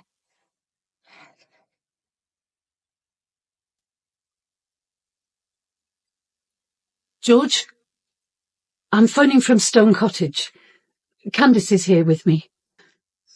This is absolutely appalling, but Robin Boyton's dead. We've just found his body. In the disused freezer. I know. Could you get Commander Dalgliesh as soon as possible? Better say nothing to anyone else until he's arrived. How did you both come to be in Stone Cottage this morning? We were looking for Robin. His business partner rang the office at about 9:40 to say that he hadn't been able to contact him since yesterday morning, and was worried. Which of you opened the freezer? I did. I lifted the lid on impulse, almost without thinking. It never occurred to me that Robin might be dead. Neither of us mentioned the possibility. I suppose the idea of an accident might have been in the back of my mind. Thank you both. Miss Westall, I'm afraid that for the present, and probably for some days, Stone Cottage will have to be closed. Mr. Chandler Pole tells me that there are rooms for you and your brother at the manor. You regard this as a crime scene? As the scene of an unexplained death. Until we know more, it's impossible to say whether Mr. Boyton died as a result of an accident, whether he committed suicide, or whether he was murdered. There'll be a forensic pathologist and technical officers coming here, but care will be taken not to cause damage. You can pull the place apart for all I care. I've finished with it. AD, who was occupied at Stone Cottage, left the initial questioning to me and Benton. It was 3:30 before we arrived at the manor, and again we used the library for most of the interviews. Dr. Glenister's preliminary estimate was that Boyton had died the previous day some time between 2 o'clock and 6. So I asked people where they were from 1 o'clock until dinner, which was served at 8. Nearly everyone could provide an alibi for part of the time, but none for the whole 7 hours. Mr. Westall? Well, I drove into Bournemouth to do some Christmas shopping. I left shortly after lunch and didn't return until 7:30. I sensed that the rest of the household thought it a little odd that, whenever there was a dead body to be explained, Marcus Westall had the good fortune to be absent. Miss Westall? In the morning, I worked with Letty Frensham in the office. After lunch, I went back to Stone Cottage to do some gardening. Then I went into the cottage for tea. I'd seen Robin Boyton's car parked outside Rose Cottage, but I saw and heard nothing of him the whole afternoon. George Chandler Pole, Flavia Holland and Helena Cresset had been round and about the manor all the afternoon, but were only able to provide firm alibis for the time when, with the others, they were eating lunch, having tea in the library, or at dinner. So by late afternoon, Benton and I felt that little had been achieved. It was around 5 o'clock before we got round to seeing the Bostocks. We went down to the kitchen and they made tea for us. They chatted on and I let the talk flow. It was nearly 6 o'clock when the breakthrough came. Poor man, said Kim. He must have climbed into the freezer and then the lid fell down on him. You know, he seemed sort of fascinated by that freezer, and it isn't even in his cottage. Do you remember, Dean, all those questions he asked when he was last here? How long it had been in Stone Cottage? Was it still working? Did Miss Westall use it? Funny him taking an interest, though. Didn't even working. It broke in August. The two police officers glanced at each other. Kate kept her face expressionless, but she knew their thoughts were in step. She asked, "When was it last used as a freezer?" "Can't remember," said Dean. "We didn't need it except for bank holidays." They stood to leave. "Have you told anyone here about Mr. Boyton's interest in the freezer?" said Kate. The Bostocks looked at each other, then shook their heads. "Then please keep this strictly to yourselves. Don't discuss it with anyone at the manor." Hello, sir? Kate, I want you and Benton over here at the old police cottage. Candace Westall wants to make a statement. Right, sir. Commander Dalgliesh, I have an explanation for what could have happened, for why Robin got into that freezer. It doesn't reflect well on me, but I think you should know of it. To explain the background, I'll need to disclose some family affairs which aren't relevant to Rhoda Gradwin's murder. Go on. Some of this may already be known to you, if Robin spoke to you about his relationship with the family. He was, as he was fond of proclaiming, first cousin to Marcus and me. His mother Sophie was our father's only sister. Our family has always undervalued its daughters. Sophie didn't have a happy childhood, and she left home as soon as she could. How old was she when she married Keith Boyton? Just 21, and she was pregnant. I only met him once. He had a certain superficial charm, but I found him repellent. Anyway, according to Robin, his mother died when he was 7, and about 10 years later Keith found himself another woman and emigrated to Australia. No one has heard from him since. When did Robin Boyton start making regular contact with you? When Marcus took the job here with Chandler Pole, and we moved farther into Stone Cottage. Robin started having brief holidays here in the guest cottage, obviously hoping he could kindle some cousinly interest in Marcus or myself. Frankly, it wasn't there. But I did have a slight conscience about him. From time to time I'd help him out with small sums when he asked, claiming desperation. And then, about a month ago, he got an extraordinary idea into his head. My father's death followed my grandfather's by only 35 days. If it had been less than 28 days, there would have been a difficulty about the will. Because you can't inherit if you die within 28 days of the testator. If my father hadn't inherited our grandfather's estate, obviously there'd have been no fortune to pass down to us. And if he hadn't, Robin would probably have had a legitimate claim to an equal share of our grandfather's estate with Marcus and me. So Robin obtained a copy of grandfather's will and conceived the bizarre idea that our father had indeed died some time before the 28 days were up, and that Marcus and I had concealed his body in the freezer in Stone Cottage. Then the idea was we'd thawed him out after a couple of weeks and called in old Dr. Stenhouse to write the death certificate. When did he first put forward this idea to you? A few weeks before Rhoda Gradwin's operation. He came down for a few days. As soon as he arrived, he gave me an old paperback, a thriller by Cyril Hare called Untimely Death. Actually, I'd read it many years ago. It was first published as He Should Have Died Hereafter. It's a detective story in which the time of death is falsified. I knew then what he was up to. But surely the idea was fantastic. Can he possibly have believed there was truth in it? Oh, he believed all right. And the idea wasn't as ridiculous as it sounds. My father was an extremely difficult patient and was adamant that he wanted no visitors. I looked after him with the help of a retired nurse who is now living in Canada and an elderly maid who died just over a year ago.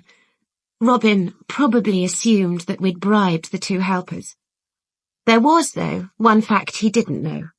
On the night before he died, my father asked to see our parish priest, the Reverend Clement Matheson. He came at once, driven by his sister Marjorie. Neither of them will have forgotten the evening, and happily both are still alive. But I have a second witness. I paid a short visit to Toronto 10 days ago to see Grace Holmes, the retired nurse who'd helped me during my father's last illness. She'd been left nothing in his will, and now that probate has been granted, I wanted to give her a lump sum to compensate for that last terrible year. She gave me a letter, which I have passed to my solicitor, stating that she was with my father on the day he died. But once you had this information, surely you told Robin Boyton about it as soon as possible. I should have done. But I thought it would be amusing to keep quiet and let him dig himself into his hole even further. And now I didn't feel any necessity to pay him anything. By this one act of blackmail, he'd relieved me from any further obligation. Does your brother know anything of this? Nothing. He's all bound up with leaving his job here and moving to Africa. I saw no need to burden him further. I think that Robin was working himself up to a final accusation, possibly a suggestion that I should hand over a specific sum in exchange for his silence. I believe that's why he stayed on here after Rhoda Gradwin's death. I don't know why he climbed into the freezer. It could have been to see how feasible it was for my father's body to be placed.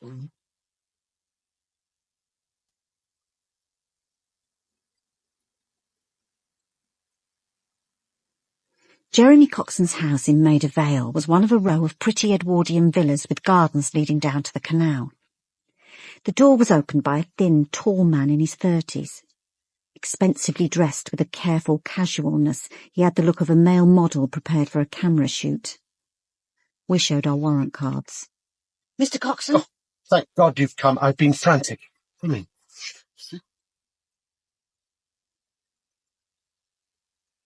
They've told me nothing, absolutely nothing, except that Robin's been found dead. Of course, he'd rung me to tell me about Rhoda Gradwin's death. And now Robin. I have to know, was it suicide? Did he leave a note? Well, do sit down, Rhoda Vicky. There was no note. Would you be surprised if it was suicide? God, yes. Robin had his difficulties, but he wouldn't take that way out. I only asked about a note because any alternative is even less believable. He had no enemies. And there were no particular difficulties at present? Nothing. Obviously, he was devastated by Rhoda's death. On top of losing a dear friend, he'd been hoping she'd offer some financial support for our business.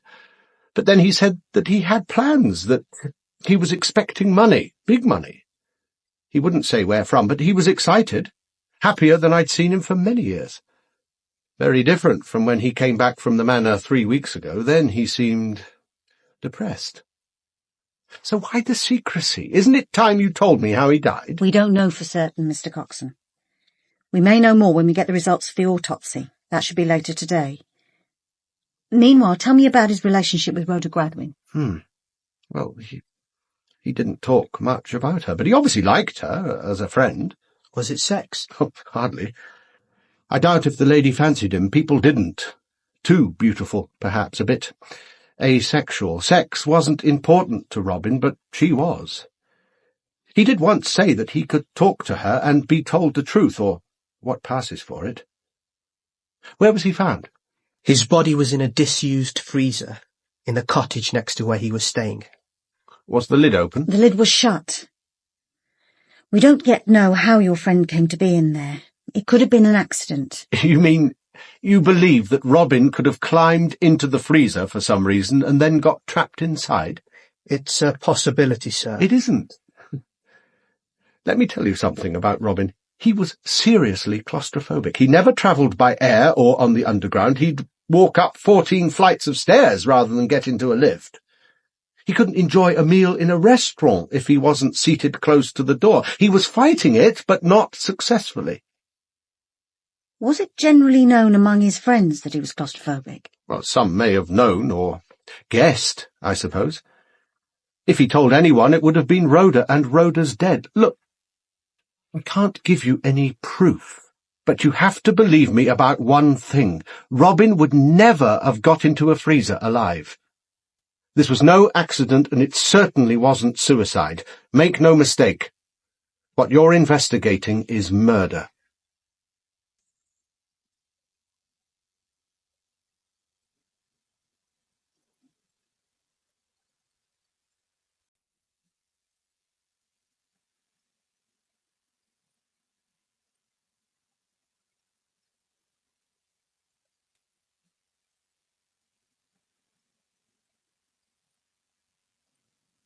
Before Benton and I left Jeremy Coxon's house in Maida Vale, I asked to see Robin Boynton's room. It was an uninviting spectacle. The room smelled unpleasantly of the unwashed clothes that were piled high on the bed. A pedestal desk stood between the two windows, and we made for that. What a mess. Bills, Christmas cards, letters, theatre programmes, scripts, photographs. Did the man hoard every piece of paper that came his way? Take a look at this. What is it? Only a paperback. Untimely Death by Cyril Hare. Isn't that the crime novel? Precisely. The body in the freezer. There's something else in there. One sheet of paper. Looks like a photocopy of a will. The paper, printed on both sides, was headed The Last Will and Testament of Peregrine Richard Westall. On the rear it was dated, Witness my hand this 7th day of July 2005. Attached to it was a receipt for £5 from Holborn Probate Office. The whole document was handwritten, a black, upright hand, strong in places but becoming more shaky in the last paragraph. The first paragraph appointed his son, Marcus, and his daughter Candace, together with his solicitors, as executors. The second said he wished to be cremated with no religious observances. The third bequeathed all his books to Winchester College and everything else in equal measure to his son and daughter. The will was signed, and the signature was witnessed by Elizabeth Barnes, describing herself as a domestic servant and giving Stone Cottage as her address, and by Grace Holmes, a nurse of Rosemary Cottage, Stoke Chevron.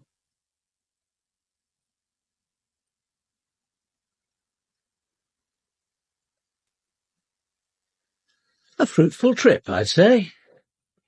Now, Coxon says that Robin Boyton was somewhat dejected after his visit to the manor on the 27th of November. I wonder why. Well, Coxon told us that the day Rhoda Gradwin was admitted for her operation, Boyton was excited and speaking about the prospect of big money.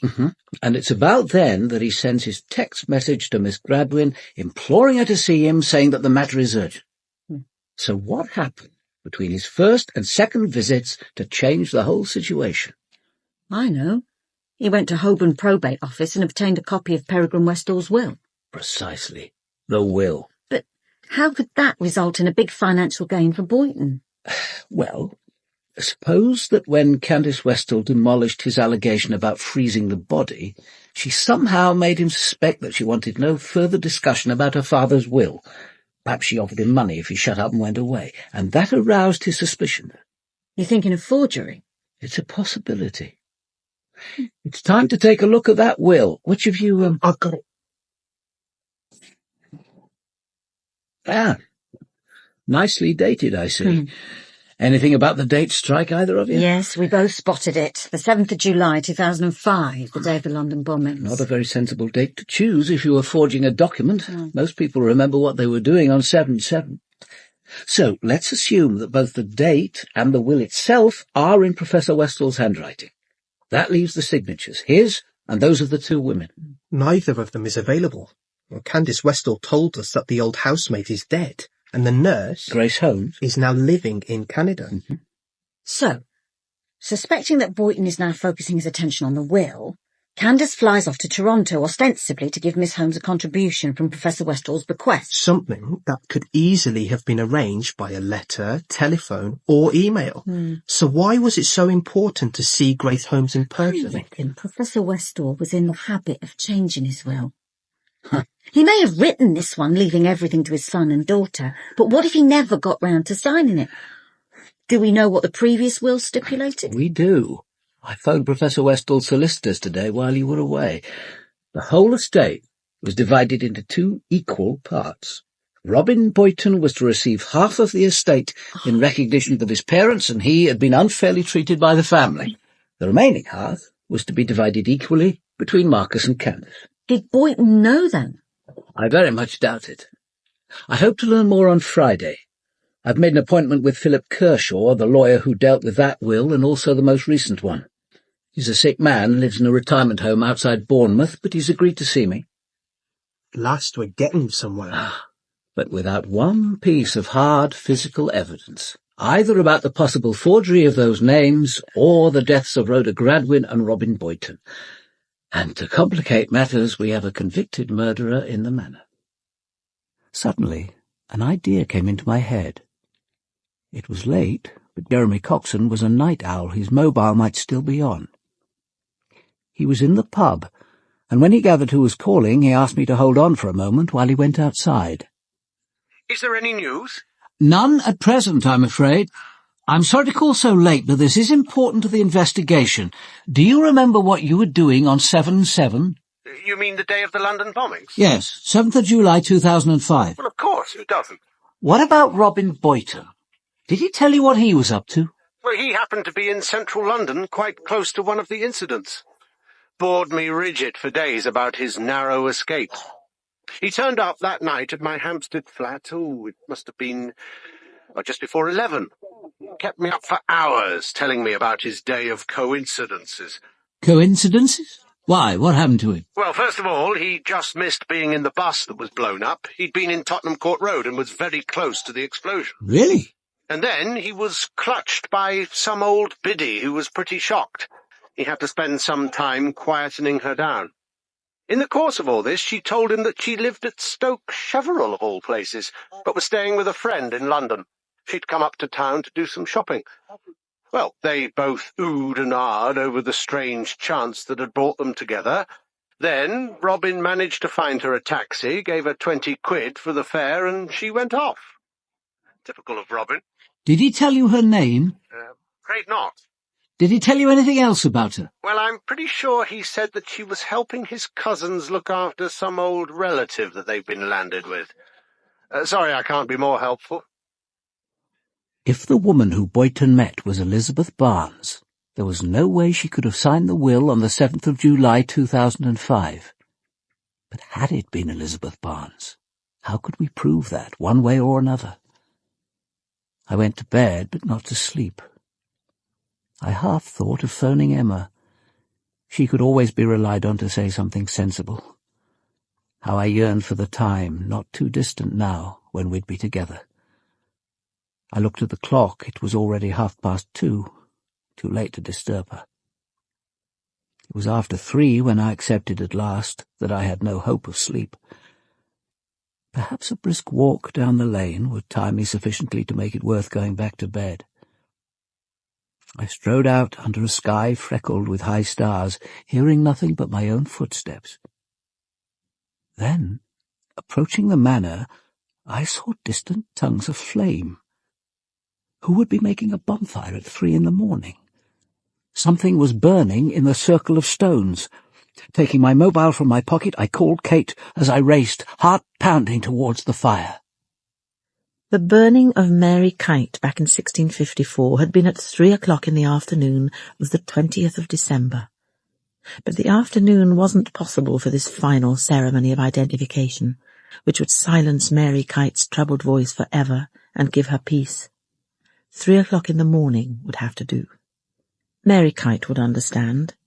What was important was to pay this final tribute, to reenact as closely as she dared those appalling final minutes. When her watch showed 2:40, she was ready to leave. She put on her darkest coat, a large box of matches already in the pocket, and left the manor carrying 2 bags of kindling, with a curled washing line slung over her shoulder. It was a cold night, the stars high, the wind rising. She moved like a ghost down the lime walk. Soon the moon-blanched stones were fully in sight.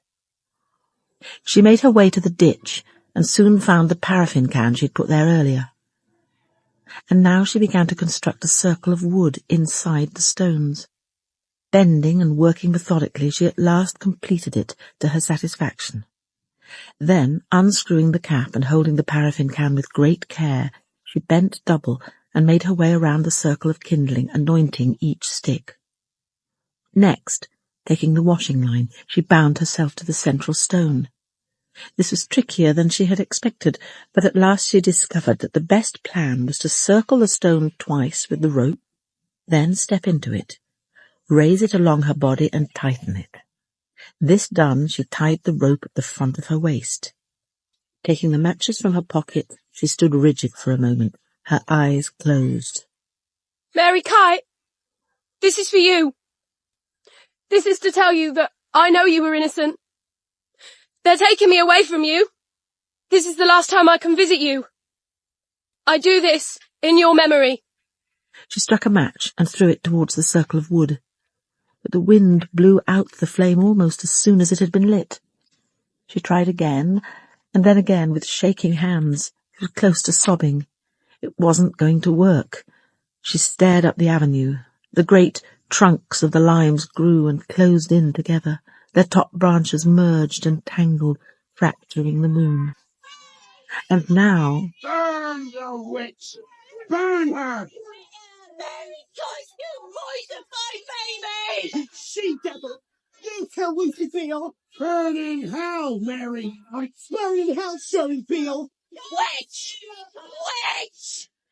And now they were at the wall, jostling against it, gasping mouths like a row of death heads, screaming hatred. Suddenly the shouting stopped. A figure detached itself, came over the wall, and moved up to her. I knew you'd come. I knew you wouldn't fail, Mary. But it won't work the way you're doing it. I'll help. You see, I'm the executioner. The executioner selected a slender piece of wood, brought it over, and shielding it from the wind, lit it and held it high. Then, moving over to the stone circle, she thrust it amongst the kindling. Immediately there was a rush of flames, and the fire ran like a living creature, spluttering, crackling, and sending out sparks. The night came alive, and she experienced a moment of extraordinary triumph, as if the past, hers and Mary Kite's, were burning away. The executioner moved closer to her.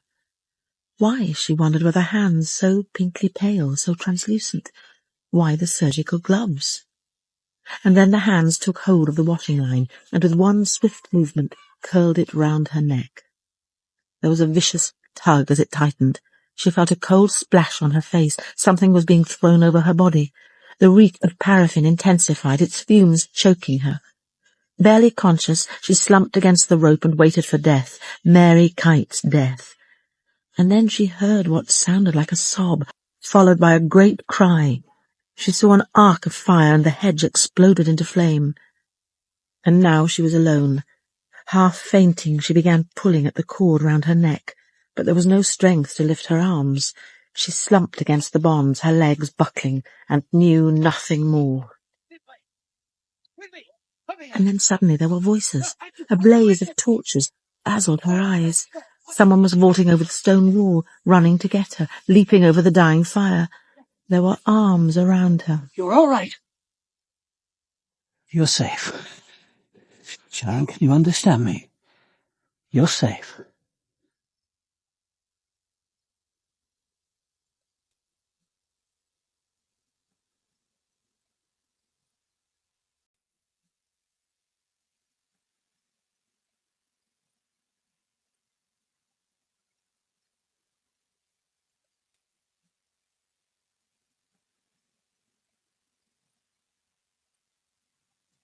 Even before Dalgliesh reached the Chevron stones, he heard the sound of the departing car. But there was no point in making a desperate dash to follow. Rescuing Sharon from the flames had been the top priority. Kate? I'm over here, sir. Mr. Chandler Pole and the rest are just carrying Sharon back to the manor with them. Good. Kate, look after things here, will you? Benton and I are going after Miss Westall. I want to come with you. Is that you, Mr. Westall? I need to be there when you find her. I have to come. Yes, come with us. Now tell me, where is she likely to go? We have to know. She'll go to the sea. She loves the sea. She'll go where she likes to swim, Kimmeridge Bay. But you can see she's not here. Her car isn't here. We could try the other beach. She doesn't swim there. It's here she'd come. She is here. She's out there somewhere. By those rocks. She must be. Candace! Candace! No, she's not, Mr. Westall. Your sister's somewhere else. Come away now. There's nothing you can do.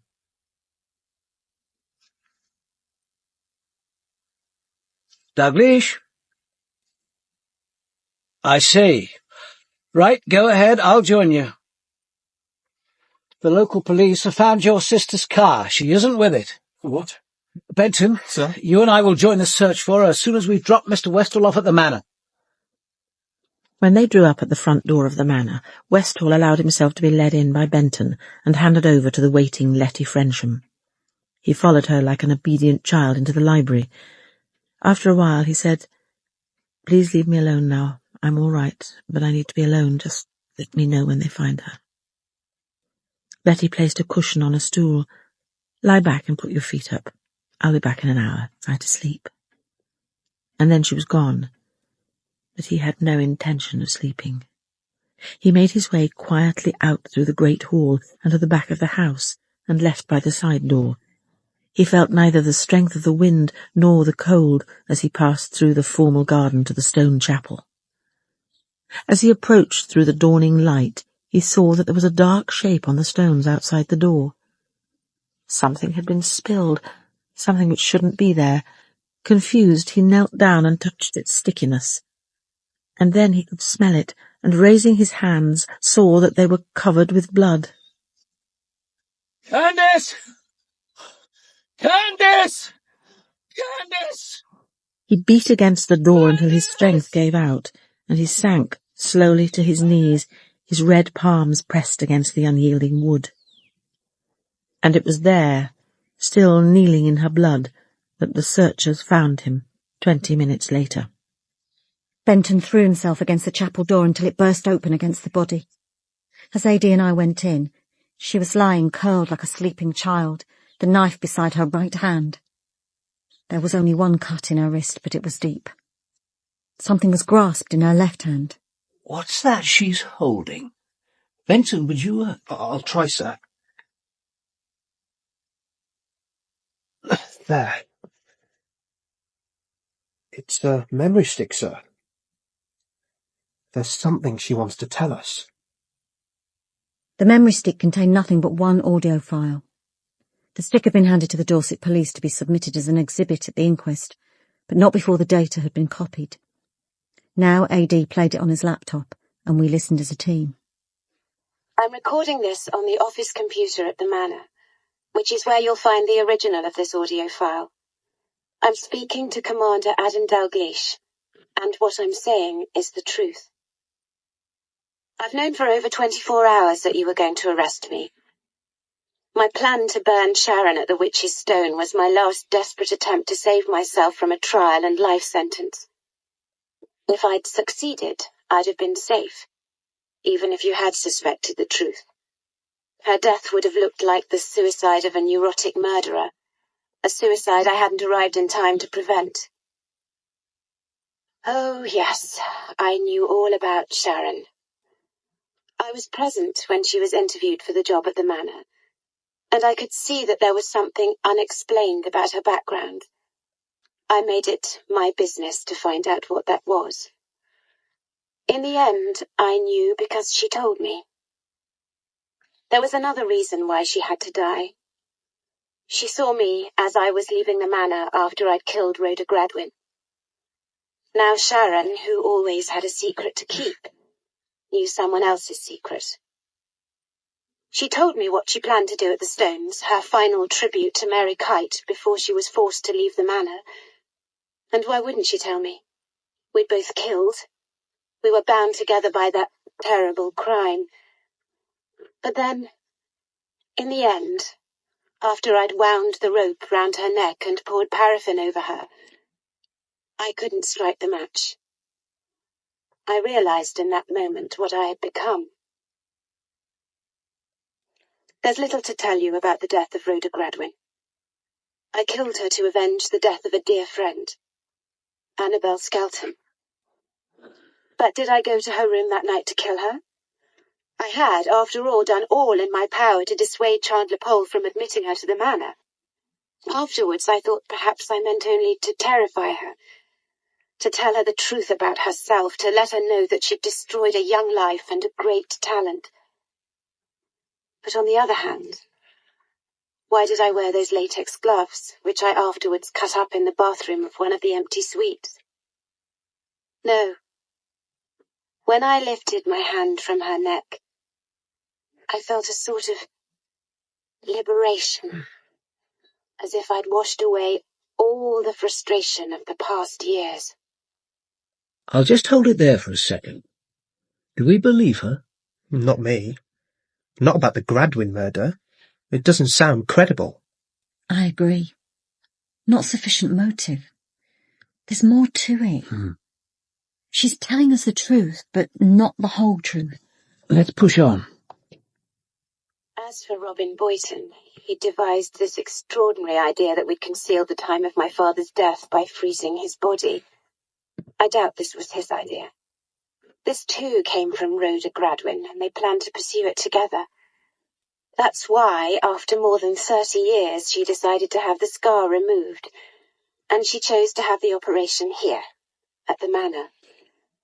The plan was, of course, ridiculous. I didn't tell my brother what Gradwin and Robin were planning, and after I'd killed her, I decided to play along until Robin was thoroughly implicated. Then I'd have sufficient evidence to charge him with blackmail. I asked him to meet me in the old pantry. I asked him what he had in mind, and he said he had a moral right to a third of the estate. I pointed out that he could hardly reveal that I'd falsified the date of death without himself being accused of blackmail. He admitted that we were in each other's power. I offered 1/4 of the estate with 5,000 as a start. Because I needed his fingerprints on the lid of the freezer, I said that the cash was inside it. He might have had doubts, but he had to look. When he lifted the lid, I suddenly grasped him by the legs and toppled him in. Then I closed the lid and fastened the clasp. I could hear the sounds from inside the freezer. Shouts, banging, muffled pleading. I stood there for a few minutes, listening to his cries. Then I went into the kitchen and made a pot of tea. I can't feel sorry for either of my victims. I doubt whether either of them will be mourned or missed. And that's all I have to say, except to make it plain that at all times I worked entirely alone. I told no one, consulted no one, asked for no one's help.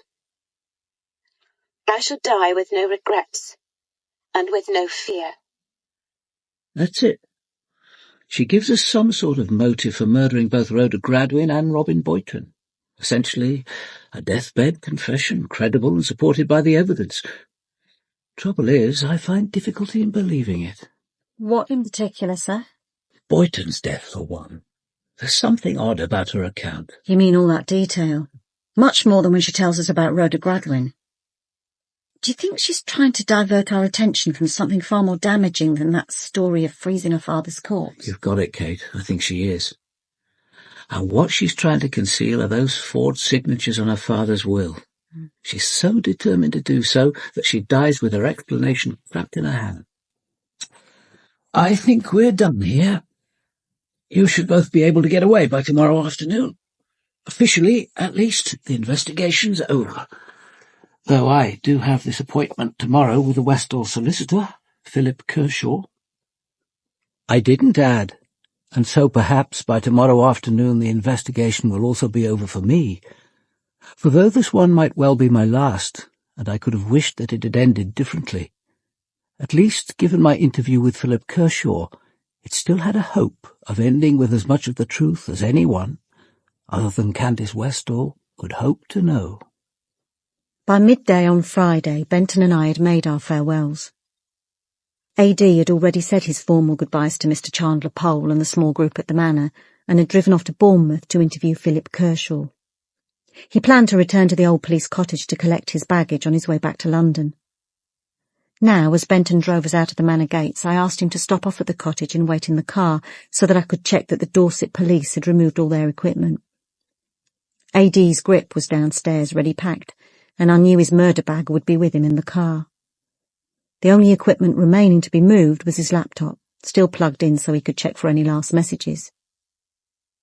On impulse, I typed in my own password.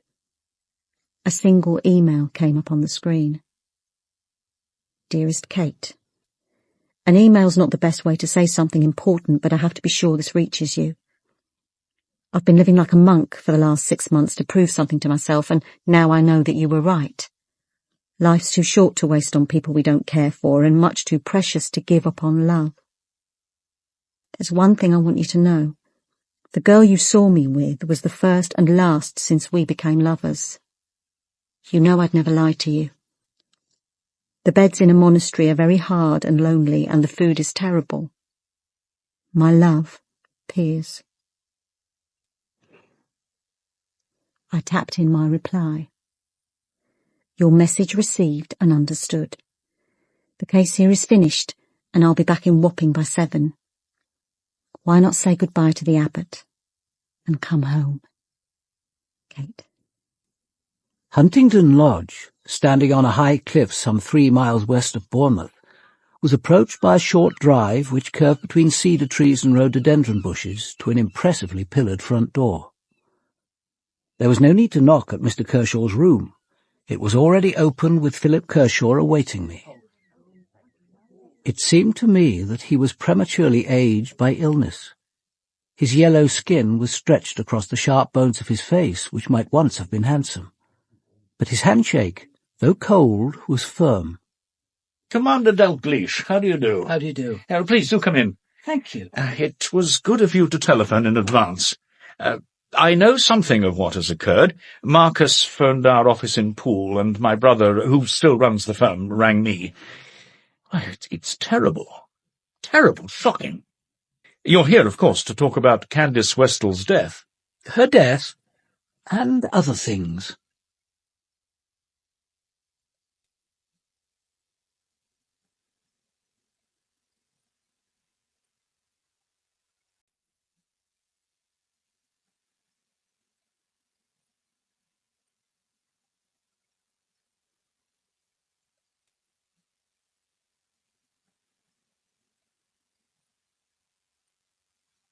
I opened my briefcase and lifted out the copy of Peregrine Westall's will that Kate and Benton had found in Robin Boyton's room. I placed it on the table in front of Philip Kershaw. Mr. Kershaw, I believe you acted for the Westall family in the matter of both the grandfather's and the father's wills. Not I, Commander. The family firm. I retired and took up residence here 11 months ago. The work is done by my younger brother in the office in Poole. He did, however, keep me informed. So you weren't present when this will of Peregrine Westall's was drawn up or signed? No member of the firm was. Neither the original nor a copy was sent to us at the time it was made. No one knew of its existence until 3 days after Peregrine Westall died. And then? Candace found it, in a locked drawer in the bedroom. Well, as you may know, Peregrine Westall was rather in the habit of drawing up wills. And when you saw the will, you had no doubts about its validity? None. And I have none now. Why should I? No one familiar with Peregrine Westall's hand could possibly doubt that he wrote this will. And indeed, probate has been granted on it. What about the will which preceded this? That was made in the month before Peregrine Westall left his nursing home and moved to Stone Cottage, with Candace and Marcus. You may as well have a sight of it. That, too, was handwritten. It'll give you the opportunity to compare the writing. Here, as you see, Peregrine Westall revokes the previous will and leaves half the estate to his nephew Robin Boyton, and the remaining half to be divided equally between Marcus and Candace. If you compare the handwriting on the two wills, you'll see they're the same. Are you completely satisfied that Candace Westall murdered both Robin Boyton and Rhoda Gradwin and attempted to murder Sharon Bateman? Yes, to the first part of your question. I don't believe the whole of Miss Westall's confession, but it's true as regards Miss Gradwin and Mr. Boyton, and she confessed to planning the murder of Sharon Bateman. I see. I think that by then she must have made up her mind to kill herself. Once she suspected that I knew the truth about the last will, she couldn't risk a cross-examination in court. The truth about the last will? But do you know the truth? I believe that all 3 signatures were forged. You have your confession, you have your murderess, the case is closed. The money was bequeathed to the 2 people who had the best right to it. But I don't like unfinished business.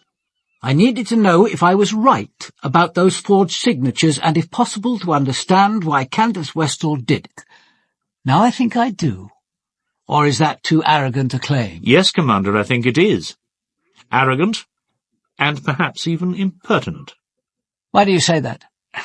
Tell me, are there any circumstances in which you would break the law in order to benefit someone important to you? Or perhaps to right a wrong? Forgive me if you find this impertinent, but would the important person to you be Candace Westall? May I speak to Adam Dalgliesh, the poet? Not Adam Dalgliesh, the detective. I'm sorry, Mr. Kershaw, but at the moment there can be no difference between them. Well, not in your mind, Commander, but there can be in mine. And I'm going to tell you something that I've never told another human being, and never shall. I do it because I believe that with you it will be safe. As you wish. Basically, it's a commonplace story. It happens everywhere. 25 years ago, when I was 38 and Candace was 18, she had my child. Your child? I first met Candace when I became a partner in the firm and took over Peregrine Westall's affairs. I visited the family house often enough to see how he dominated and bullied his family, Candace in particular. How did your relationship begin? Oh, we met by pure chance in a bookshop in Oxford. I invited her to have coffee with me. Without her father, she seemed to come alive. She talked, and I listened. We enjoyed each other's company, and we agreed to meet again. Soon I took to driving to Oxford and taking her for lunch outside the city. And it turned into a love affair. We had sex only once. It was a beautiful autumn afternoon. After our lunch, we'd driven out into the Cotswolds. We were lying under a canopy of sunlit trees when I suppose a combination of beauty and seclusion, contentment, led to our first kiss, and from that, inevitably, was sex. I think afterwards we both knew it was a mistake, but we understood why it had happened. I was kind, fond of her, available, and I was the ideal partner for a first sexual experience, which she both wanted and feared. She could feel safe with me. And from that one encounter. Yes. Oh, we were unlucky, I suppose. But she never contemplated an abortion, and she put off telling me about the pregnancy until it was too late. How did you handle it? Well, Candace managed to conceal the pregnancy until the start of the long summer vacation. And before the truth could be discovered, she went abroad. 2 months later, she came back, secretly, and had the baby in a London nursing home. It wasn't difficult for me to arrange private fostering, followed by adoption. So you were rid of the baby and no one the wiser? In a sense. Admittedly, Candace didn't see Annabel again, and even the name was chosen by the prospective foster parents, until the girl was 18. Annabel Skelton.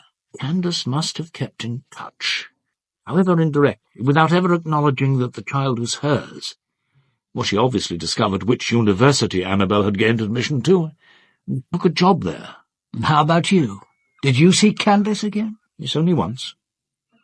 For the first and last time after 25 years. On Friday the 7th of December, she came back from visiting the old nurse, Grace Holmes, in Canada, the surviving witness to Peregrine's will. She went out to pay her a sum of money for the help she gave in nursing Peregrine Westall. I think she said £10,000. Candace was also anxious to have the nurse's evidence about the date of her father's death. Oh, she had told me about Robin Boyton's ludicrous allegation, either that the body had been concealed in a freezer until 28 days after her grandfather's death. Well, now here. Yes, here it is. This is the letter that Grace Holmes wrote and gave her. Dear Sir, Miss Candace Westall has asked me to write confirming the date of the death of her father, Professor Peregrine Westall. This occurred on the 5th of March 2007. 2 days earlier, on the 3rd, after it had been getting much worse, Dr. Stenhouse had visited, and on the same day, Professor Westall said he wanted to see the local clergyman. Reverend Matheson came at once, driven by his sister. Professor Westall died 2 days later, and I was in the house with his son and Miss Westall when he passed away. I was the one who laid him out. I also witnessed his last will, which was written out in his own hand. This was sometime in the summer of 2005, but I don't remember the date. This was the last will I witnessed, although Professor Westall did make others during the preceding weeks, which Elizabeth Barnes and I witnessed, but which I believe he tore up. All I have written is true. Yours faithfully, Grace Holmes. She was asked to confirm the date of his death. So why, I wonder, the paragraph referring to the will? Perhaps she thought it important to mention anything concerned with Peregrine's death. But the will was never questioned, was it? In any case, why should Candace Westall feel it necessary to fly to Toronto and see Grace Holmes in person? You're suggesting that the £10,000 was a payment for this letter. For the last paragraph in the letter? I think Grace Holmes had seen what Candace had endured at her father's hands, and I think she'd be happy to see justice done in the end to Candace and Marcus. And what was she asked to do? Merely say that she had witnessed a handwritten will and couldn't remember on what date. Do you think for a moment she will ever be persuaded to change her story, to say more than that? I doubt it. Mr. Kershaw, if I asked you whether Candace Westall on that last visit to you discussed the truth about her father's will, would you answer me? No, and I don't suppose you'd expect me to. That's why you won't ask. But I can tell you this, Commander. Grace Holmes's letter was the least important part of the visit. Far more important was that Candace told me that our daughter had died. And she told me how. Yes, we had unfinished business. There were things both of us needed to say, and I think she died happier because she knew she could trust me. To be honest, that was all there had ever been between us. Not love, but trust. One last question, Mr. Kershaw. When I telephoned a couple of days ago and you agreed to meet me, did you tell Candace Westall that I was coming? I phoned and told her. And now, if you'll excuse me, I need to rest. I am glad you came, but we won't see each other again.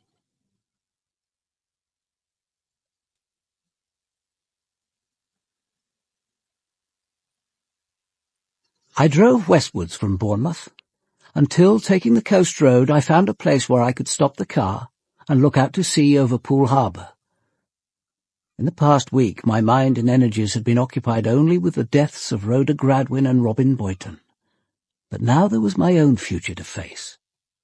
Choices had been placed before me, most of them demanding or interesting, but until now I'd given them little thought.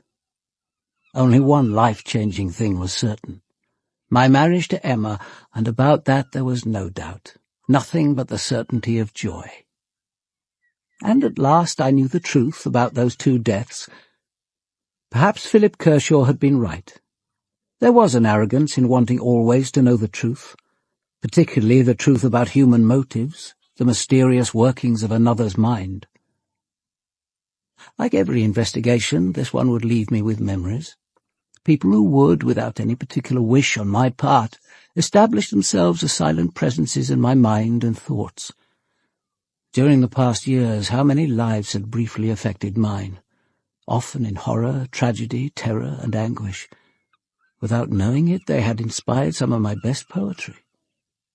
What inspiration, I wondered, would I find in bureaucracy or the fruits of office? But it was time to get back to the old police cottage, to collect my bags and to be on my way. There was only one person now whom I longed to see.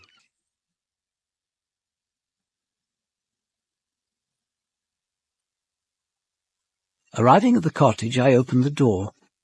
The fire had been relit, but the room was in darkness, except for the one lamp on a table by the fireside chair. Emma got up and came towards me, her face and dark hair burnished by the firelight. Darling, what on earth? Kate phoned me before they left for London.